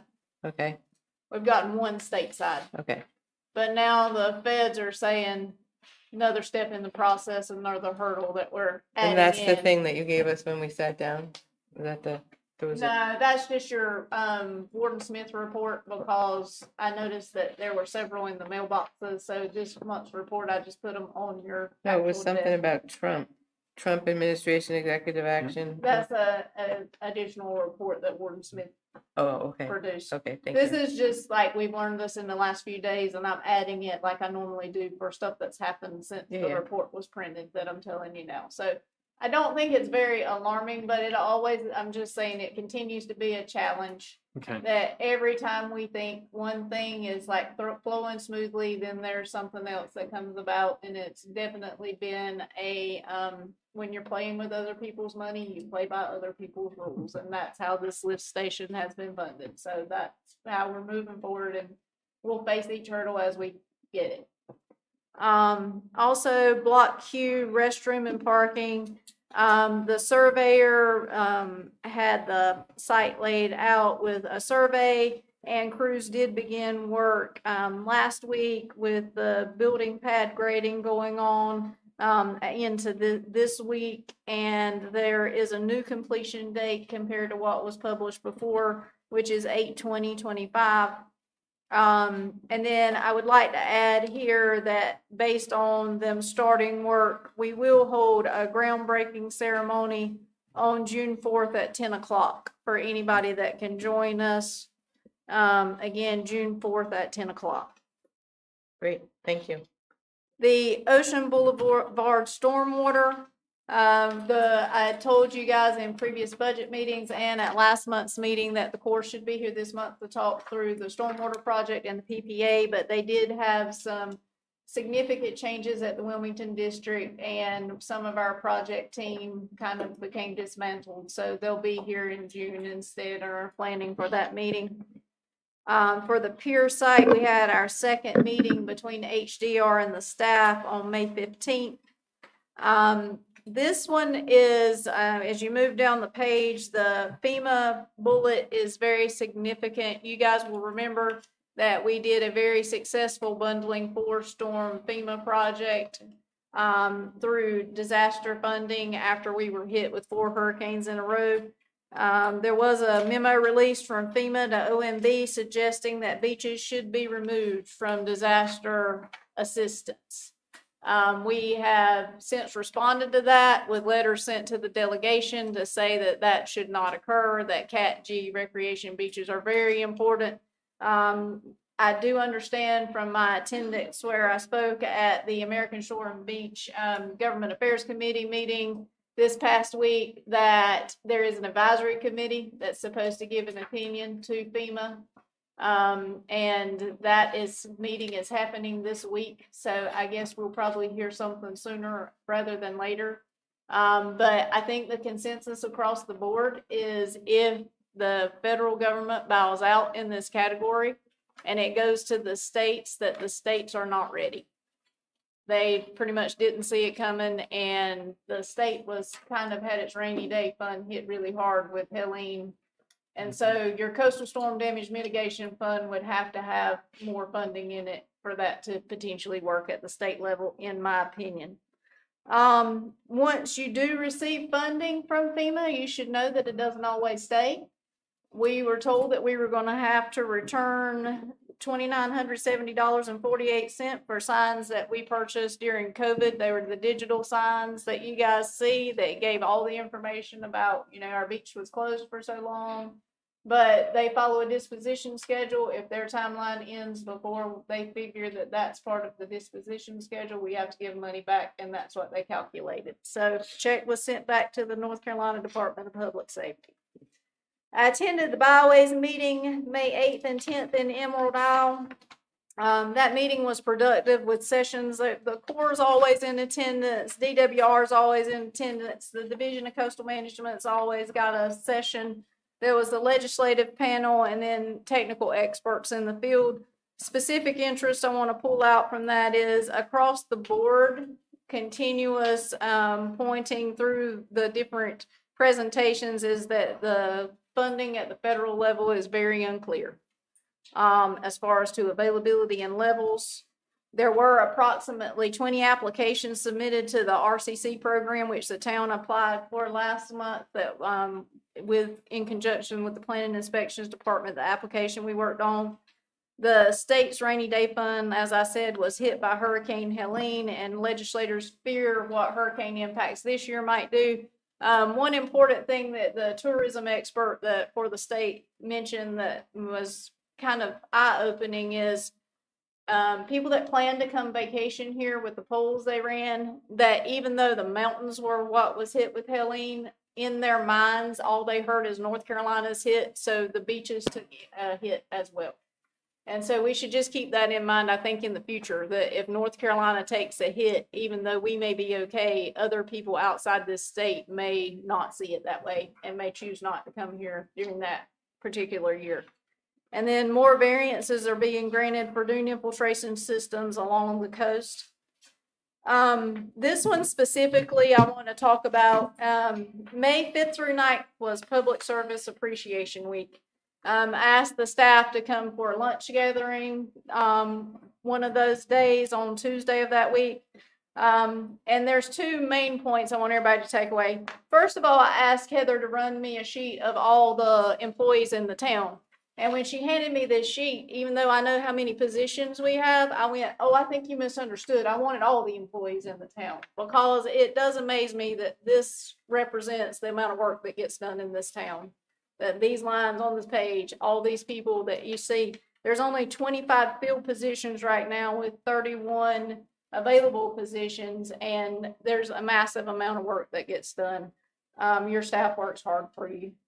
And then the top part of this is, if you look at it and the breakdown with the number of years of service, less than half of your employees have more than 5 years with the town.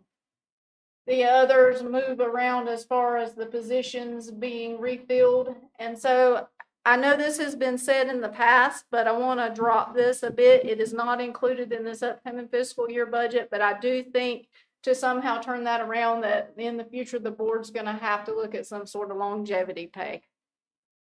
Moving to other things since the time of the report, I talked about the lift stations and then the different funding mechanisms of when cash flows are coming in. I did learn at the Byways conference that it seems that the resolution we did and lots of other communities did as far as the BIMP, that's taken traction in both the House and the Senate. So it looks like that will be funded at the state level to get a BIMP update. We sent in a budget request for a direct appropriation for stormwater for the 25% that wouldn't be taken up by the Corps if the town chooses to engage with that, to the state, to Representative Miller's office on 515. And concerts begin this Sunday, May 25th, with the Embers featuring Craig Woolard being the entertainment. Prior to the concerts this year, we do have a new addition for outreach and public safety that will happen from 4 to 6. Moving to your next page here, I'm only going to cover additions or changes. As far as the ADA self-assessment, we're working on some takedowns. We did some additional parking spaces at the old restroom, but not the new one that's being built, but at Jordan, the restrooms that's currently under the bridge. And then Jordan Boulevard, the bids are due tomorrow for improvements to that walkway. I told you the August completion for Block Q now. Mr. Evans has been working diligently on some of the planning information for potential future fire department gathering information from the county level. And then I think other than that being in your packet about Block Q concert venue tonight, that covers the rest of this list. I'll be happy to take questions. Thank you. FEMA is very concerning. Is it time to panic or, because if the state's not gonna pick it up, then it falls to us. If we get hit with a hurricane this summer and we lose our beach, it's up to us, is what I'm hearing. I think I do not want to comment on the federal level, because as soon as somebody comments on the federal level, tomorrow's news said the exact opposite of that. So I cannot tell you what's going to happen there. I will tell you that I was happy to see when I perused the list of people that were appointed to the advisory council. It's folks like mayors in Florida and people that have had to go through this experience before up and down the coast. And I hope that they provide very good information. And then at the state level, if it does come, I just think that, you know, it's like we all have. If we have expenses that are unexpected, we have to sit down and figure out how that's going to happen. So until it does all come to fruition, I don't think we can get overly concerned about it, but I do think we have to keep it on the radar. And if we start hearing other things, that we may want to send follow-up information to the delegation. Okay, thank you. Any other questions, comments? Thank you, Christie. Thank you. Okay. We're gonna move on to 14.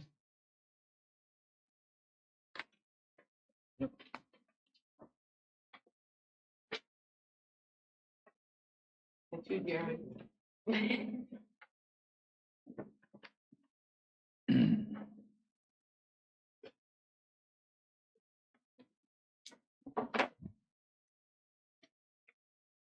All right, so this is just a follow-up for what we talked about in January, and back in January, I had a lot of buy-in from the board, or seemed to have.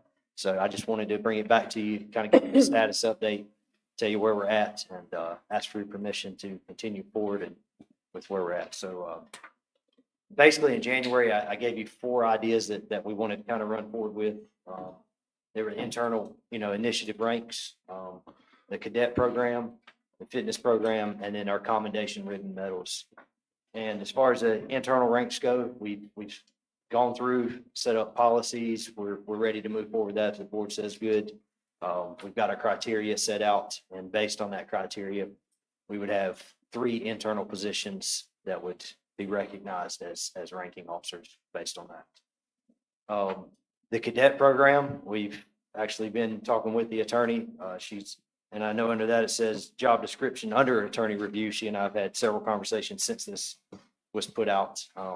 She's actually on board with where we're at now, unless something's changed. In our last conversation, she was on board, and we've also talked about a memorandum of understanding, which was not in this. That's a conversation that's come up since then. And the memorandum of understanding that we're trying to talk about is just instead of a contract, it really kind of sets some guidelines for what we expect of the cadets and what the cadet can expect from us. But I think we're headed in the right direction on that. The fitness program, we've included that for the July budget. That would obviously not have any effect on anything we're doing right now. It would just move forward, starting July 1 with the next budget. And then the commendation ribbon stuff, I've just been so swamped, I haven't even touched it. So it's sitting there, and I really honestly had no intentions of touching it this summer. It's not a good time for us, so we'll address it in the fall. And that's where we're at with it, and open for discussion. Ms. Thomas? So I see you say you have 7 applicants. This is great. I'm glad to see you're making progress. I support all this. I see you have 7 applicants to date. What's your goal? Like, how many are you going to do at a time? Are you just going to do one at a time, or what's your plan? That's actually a really good question. And in some conversations internally with the lieutenant and stuff, we've talked about it. And on one hand, we're ready to put a kid, I say kid, a student, it could be an adult.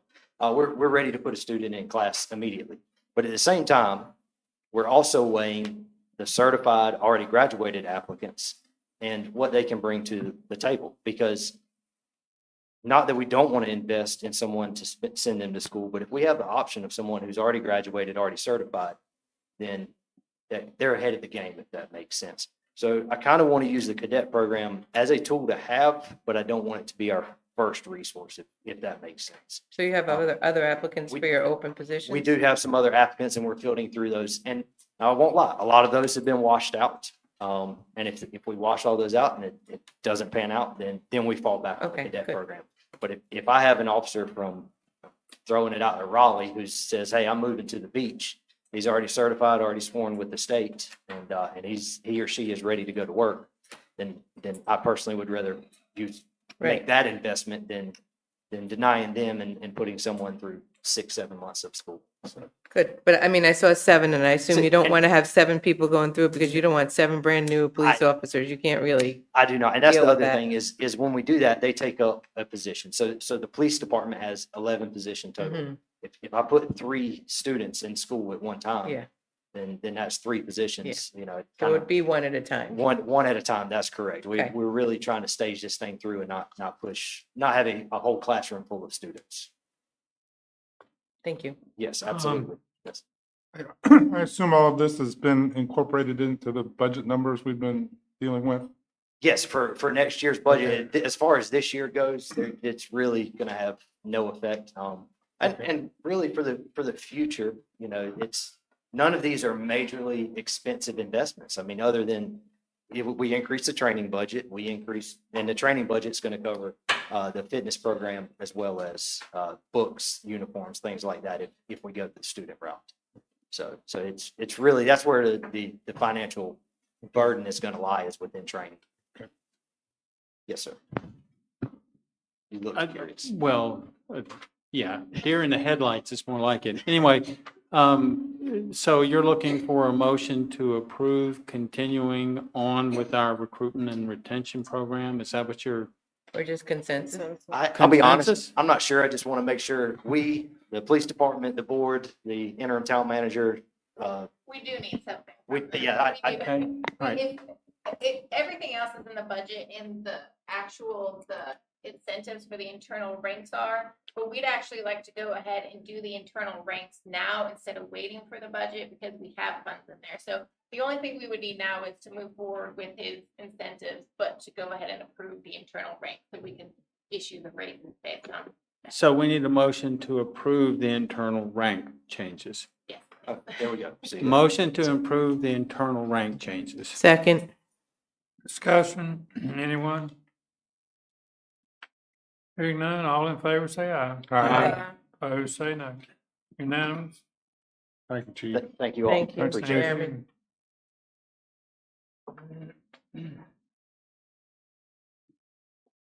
Number 15, Ms. Ferguson. Yes, sir. At the last board meeting, the board voted to move forward with the concert venue part of the master plan. My bring back was to have a proposal for you with numbers, so the architect has provided that for your consideration. Can I ask a question? So I'm looking at phase 1, and one of the things I see, I mean, it says, new concert platform, sidewalks, and green space for venue spectator. I don't see dance floor on there. I will make sure that if this is accepted, that he understands that he's got a program for dance floor, but we've had discussions where I've sent him pictures of dance floors, so he knows we're interested in that. I think it was just left out of the What typing. about, okay.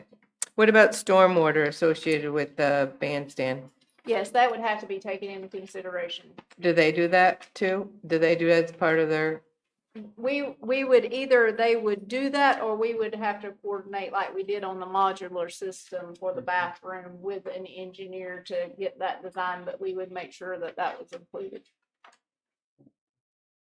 okay. And are you telling them what the specifications you want are? Because I know we had discussions about,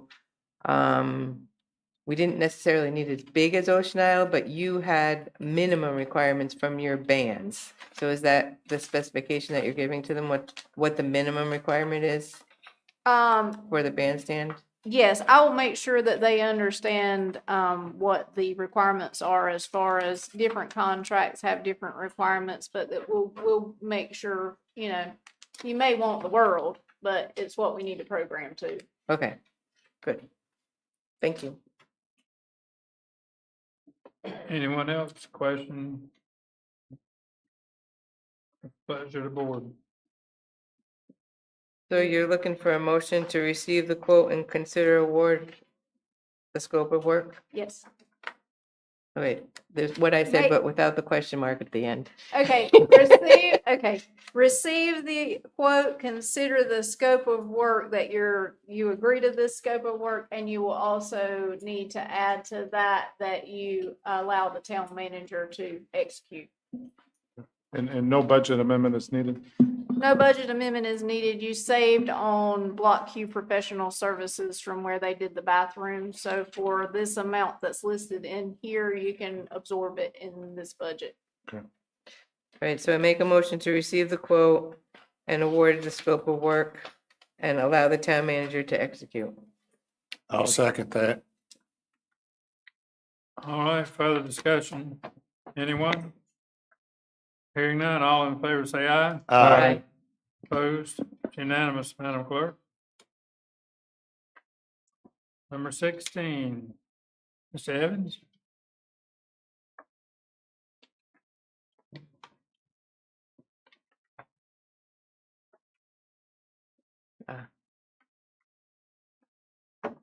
All right, this is your opportunity to pass those three ordinances that were up earlier For discussion. for the public hearing.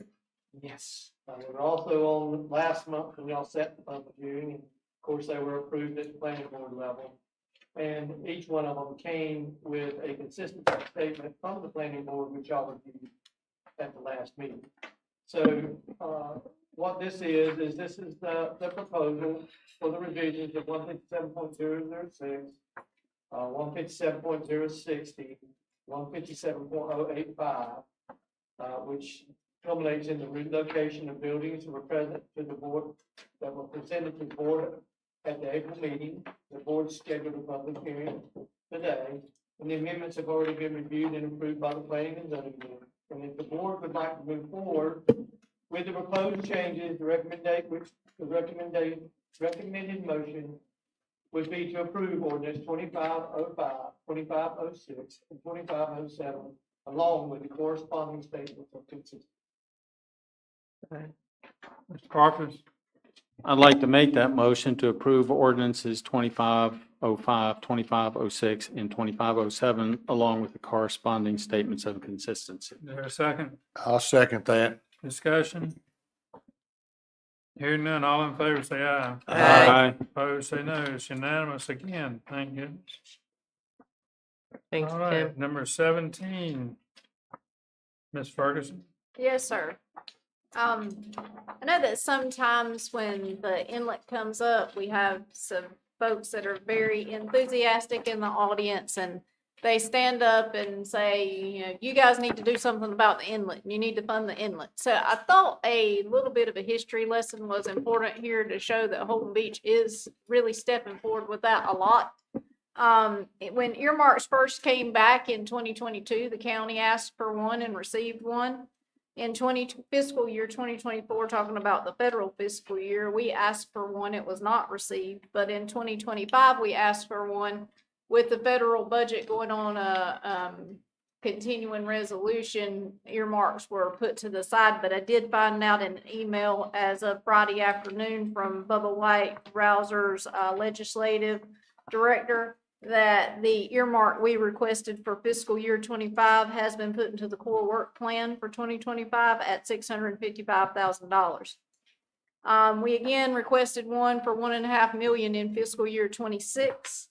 And the town of Holden Beach, when the inlet got to a point that the Corps could not dredge it back in 2023, we used our shallow draft inlet permit, which we were able to, nobody else has one to my knowledge unless Oak Island has come along in the last couple of years to get one, but we're the permit holder. The county doesn't have it.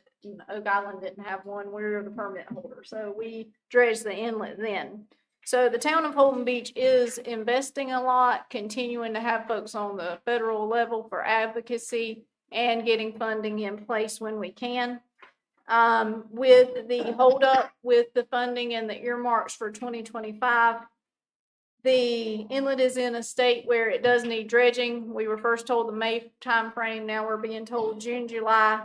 But the Corps has a program cost of $744,500. We do work with the state through the Shallow Draft Navigation Fund, and they do pay 75% of that. That means that 186,125 is what's left on the table. In the past, in 2019, when we had to do this, the county paid 50%, and then Oak Island and Holden Beach was asked to pay for the other 25% each.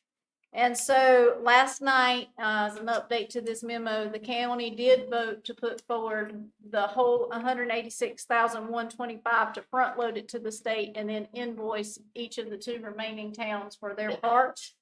So that was the more to come and the possible additional meeting we might need, but it looks as though we do not need that now. What Holden Beach would do is we did budget funds this fiscal year in the Lockwood Folly line in case something did happen at the federal level. So we do stand ready to pass those funds along to the county, and we'll be doing that for our part.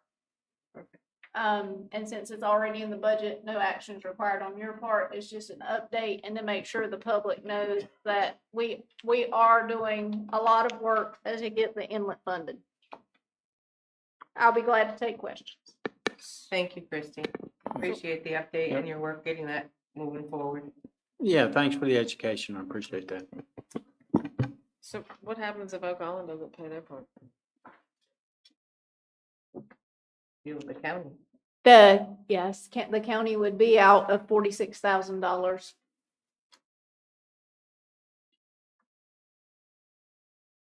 All right, thank you. We ready to move on? Yep. Ms. Ferguson, Mr. Evans, number 18. ADA agreement.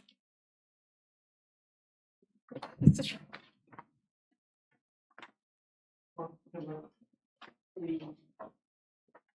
hope nobody minds if Martha joins me. Oh, But through this whole process, you've been an unpaid employee. And me like the rest of them. It's probably not been very rewarding, but anyway, I'm gonna let Martha speak to this. She actually wrote this, and it's got some flattering comments in it about me, so we allowed them. But anyway, I want to say that on my part, and I haven't said this yet, but on my part, it's been, and what I thought was going to be a nightmare has actually been a wonderful experience. Working with Martha, the more we got into it, the more that we spent a lot of time on the phone as well as in meetings. And we got to realize real fast that both of us had a real common goal. And that what had happened with where we got to where we started from, what had happened is it actually caused the town to kind of fuse together with a partnership. And we ended up being able to do all these wonderful things. And we've done some really good stuff. Yes. Would you like to talk about it? Sure. Okay. Wow. What a long, strange trip it's been over the last 3 years. Throughout this process, and as directed by the agreement, the town staff has met with me quarterly to review their progress. On Wednesday, March 12th, we met for our final quarterly meeting. We reviewed each component of the agreement and determined that a few relatively minor issues were still outstanding. Those items were specifically communicated via email to town staff, and as of tonight, all items listed in the agreement are now complete. All right, good job. The work the town has engaged in over the past 2 years, because the agreement actually started in 2023, even though my flight on this started a year before that. The work the town has engaged in has greatly improve beach accessibility at Holden Beach. The town, thanks in large part to the work of ADA coordinator / building inspector Tim Evans, has exceeded what was required by the agreement. What has been accomplished is something for which the town of Holden Beach should truly be proud. Additionally, and under Mr. Evans' leadership, the town is about to embark on an ADA self-assessment, something that is not part of the agreement, but which will provide a roadmap of sorts for current and future ADA improvement. One piece of the self-assessment that will be of critical importance is assuring that there is a specific plan in place for fully maintaining all of the ADA components. Something can't be partially acceptable. It either is or it isn't. And probably the greatest area in which this will be important is with the blue access map. As you know, we live at the beach. There's this thing called sand that blows, and it blows on those mats, and they're going to get covered, and there has to be a plan for keeping them relatively clear and accessible. Completion of this agreement has neither been easy for anyone without its hurdles, nor inexpensive for the town of Holden Beach, and I fully recognize that. But if it has improved access for even just one person, it's been worthwhile.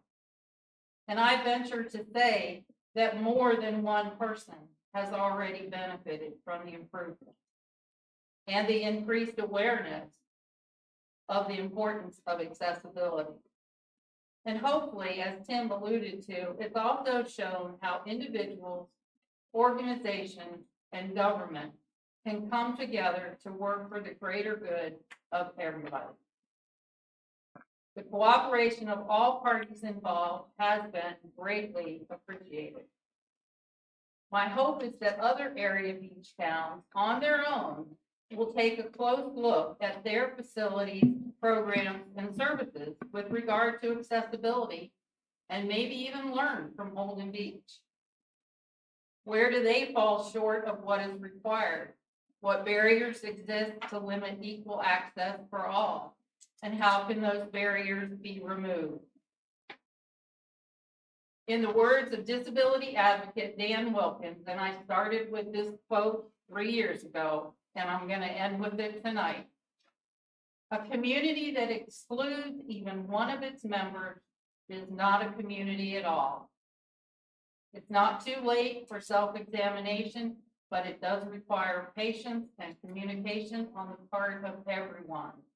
Let's continue the work that we've begun here and make our communities known as communities of inclusion. I thank you for your cooperation over this past couple of years, and I know it's been a lot of work, but look at what you've got now. You should be proud of it. Thank you, Martha. Thank you. Thank you. Mayor. Yes, ma'am. And thank you, Martha. Thank you for working with us. I just do need to make one clarification in case you guys are going to make any action on this, or I don't know if you're asking for an action, but in Ms. Meyer's comments, we did not want to remove anything because these are her personal comments, but liability wise, I've discussed it with the attorney, and we did bring it up in meetings that we did not think that we could do the volunteers working on Matt's situation. I've discussed that with the attorney. That's the point we still are at liability wise. So they are on a maintenance schedule. The rec tech has it on a schedule. We've additionally asked, or I asked via email for the beach rangers as they are out, if they see things in between his days that he has it on the schedule, if they can address those as well. But I just wanted you to know that it is entirety, yeah. Yeah, and I understand, it was just one suggestion as a way to maybe work on that, but I get the legality. The ADA assessment will should address the maintenance and the maintenance programs. It'll be part of the transition of that, which gets us to a point where hopefully what we've done will historically be maintained, kept, and taken care of. And it should be a roadmap to make sure that we don't fall behind in those measures, making sure that we are making our community inclusive to everyone. Thank you, Martha, and thank you, Tim. Chair recognizes Tom. Thank you both. Congratulations. This is a very significant, very positive achievement.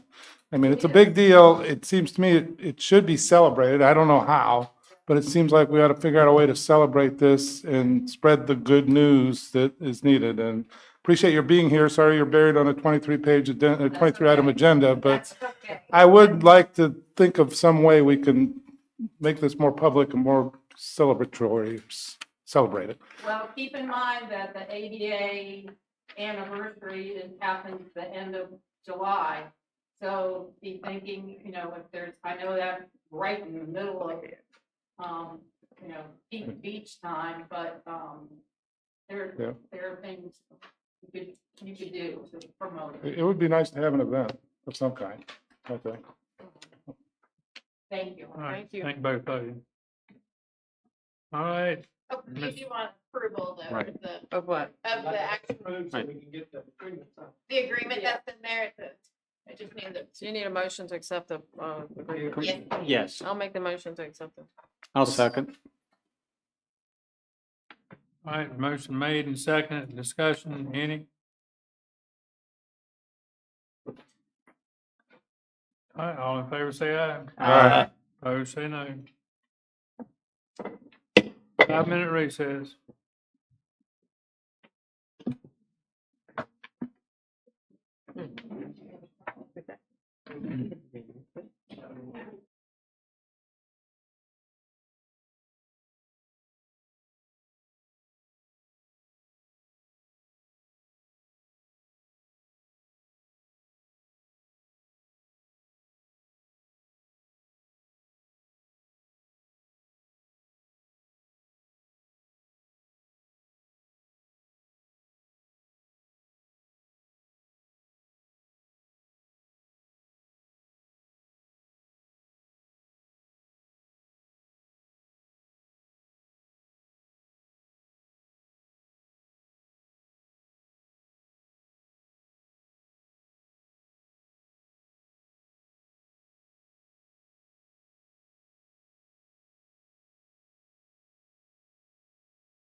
whichever one.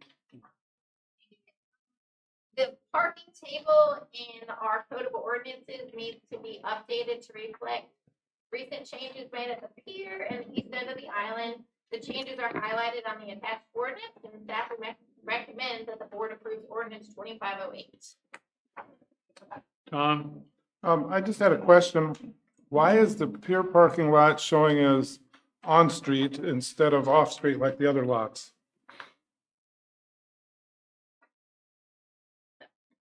That was beyond me. Is there a reason or is it a mistake or? I feel like there was, honestly, I didn't prepare the actual table. Do you happen to know? Frank is the one, Frank did the table, but. The table is actually wrong when it comes to the handicap spot. Okay, it just seems like all the other lots say, you know, off-street. And the pier's definitely a lot. You know. Yeah, we, if you want to prove it, that we can do the corrections now. Yeah, but Handicap numbers. But it's all, there's two of them. sure, why don't we do it all at once if you know what they are? Yeah,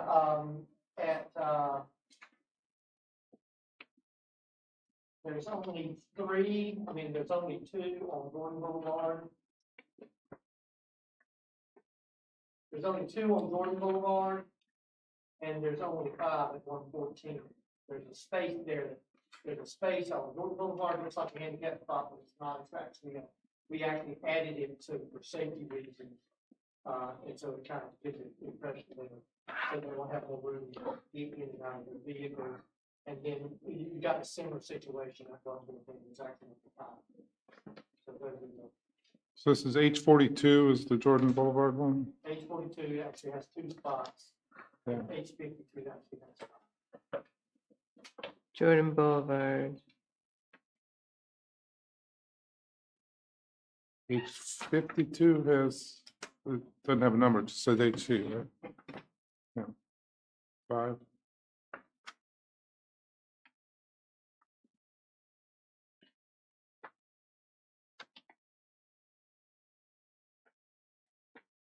No, it seems like the pier ought to go to off-street. Can you change that too, Heather? Can we make a motion to change both of them? This is in law. Oh, it's just in the wrong tab, yeah. Yeah, it's a wrong column. Yeah. Yeah, we definitely. Mr. Mayor. yes, sir. Mr. Harvey. Heather, can we approve this as amended based on what we discussed? Absolutely. Okay, motion to approve as amended. A All second. right, need a second. I'll second that. Further discussion? Hearing none, all in favor say aye. Aye. Opposed say no. Okay, thank you very much.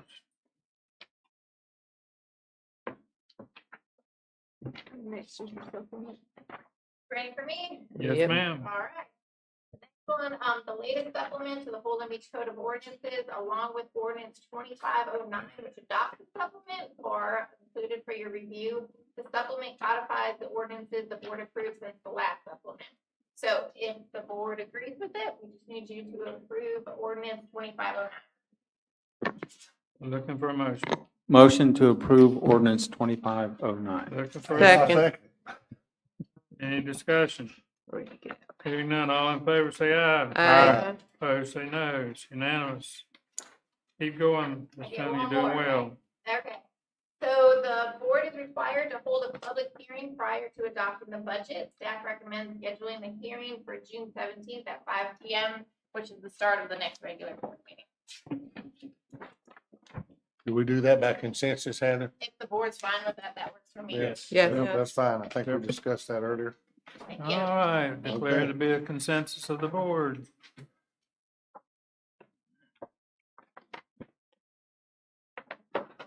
All right, we ready for 22? Mr. McRaney?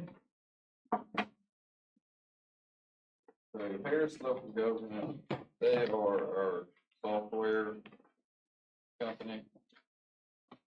And they offer the opportunity to do or produce and mail our tax and water bills. And this should produce a little more timely billing and solve the long-standing issue we have with our folding machine. We got a new folding machine, the new one malfunctioned just as bad as the old one, and I think it's gonna be better route, and it's gonna save us after we pay off or buy out the lease with the current folding machine. It's about $100 cheaper a year, so. Okay. Is it saving us time? Yes.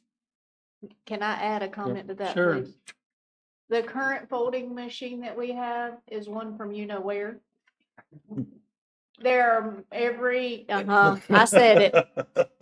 During the months that we particularly have things to stuff, there are many, as including myself, 5 of us sitting and stuffing. So when you talk about saving time and saving money, you're saving more than the amount that he's quoting you, because he is not counting that. There's a lot of employee hours that go into stuff whenever it does. So. All right, I'm gonna make a motion to approve the contract for Harris Local Government Print and Mail Services. Second. Discussion. Hearing none, all in favor, say aye. Aye. Opposed, say no. Turn the page, number 23. Don't sit down. Mr. McRaney, you're a popular man tonight. So this is, LLC Telecom Services. They have a spot on our cell tower currently. This is just a renewal of their lease, another 5 years.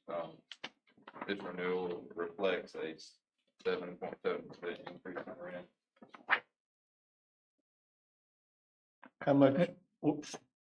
I'd just like to ask a question, if I may, Mr. Mayor. I think Mr. Jimmy has you first. How much of an increase? 7.7. Thank you. Is that increase spread over the years, or is it immediate for all of the years? Immediate for every month. We get. Okay. Mr. Carter?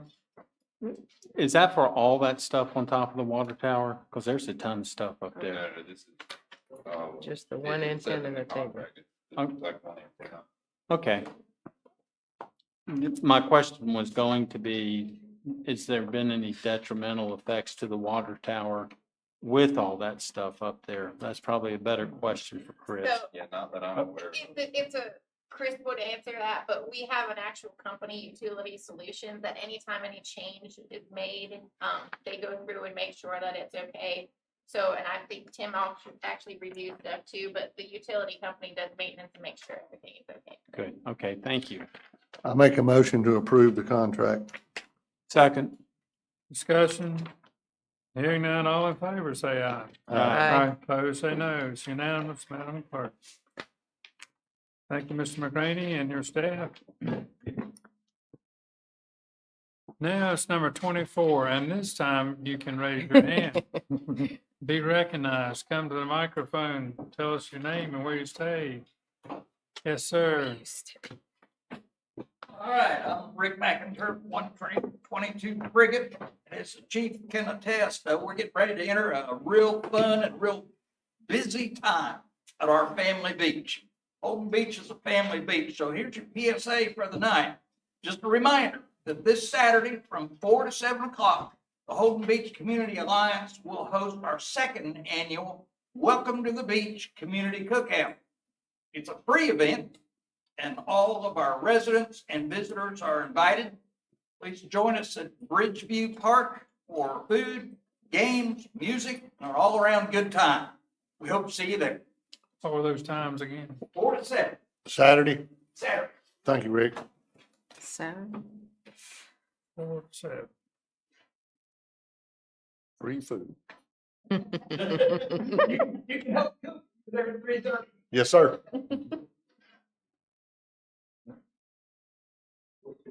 Okay. Yes, sir. Mr. Carter. Will Carter, 108 Starfish Drive. I'd just like to say this November, the biggest referendum we need to have is to go back to 2-year commissioner terms.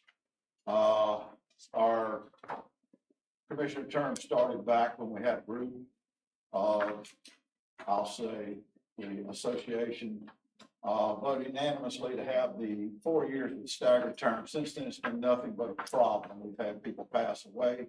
We've had people quit. We have had a lot of divisiveness, and there's no way to rectify that problem. When we have a staggered sentences or terms, nobody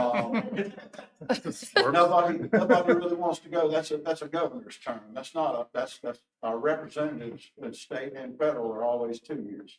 2 years always works well.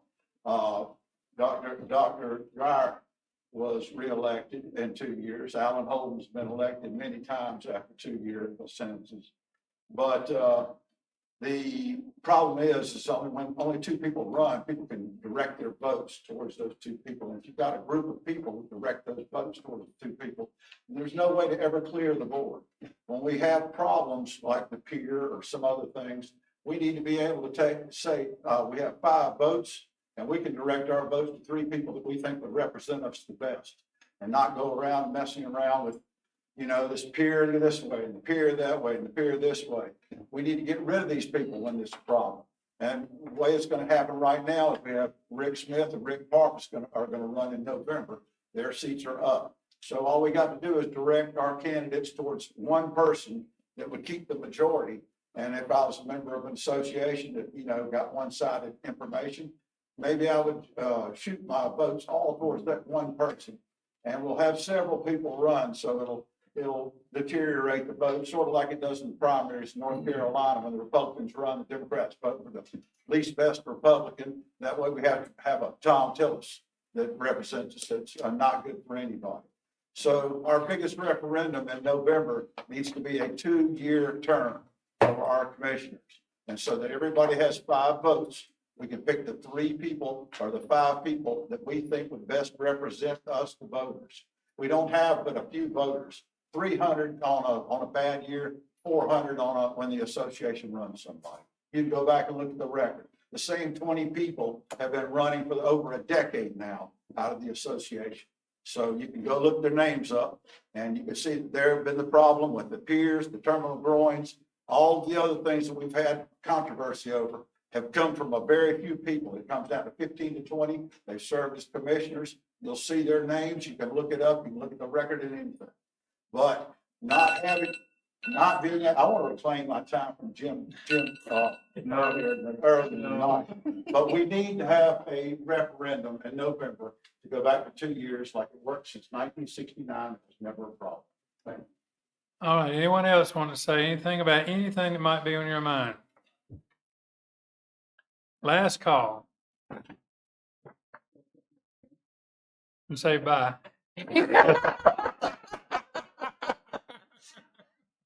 I'm sorry, that just came from nowhere.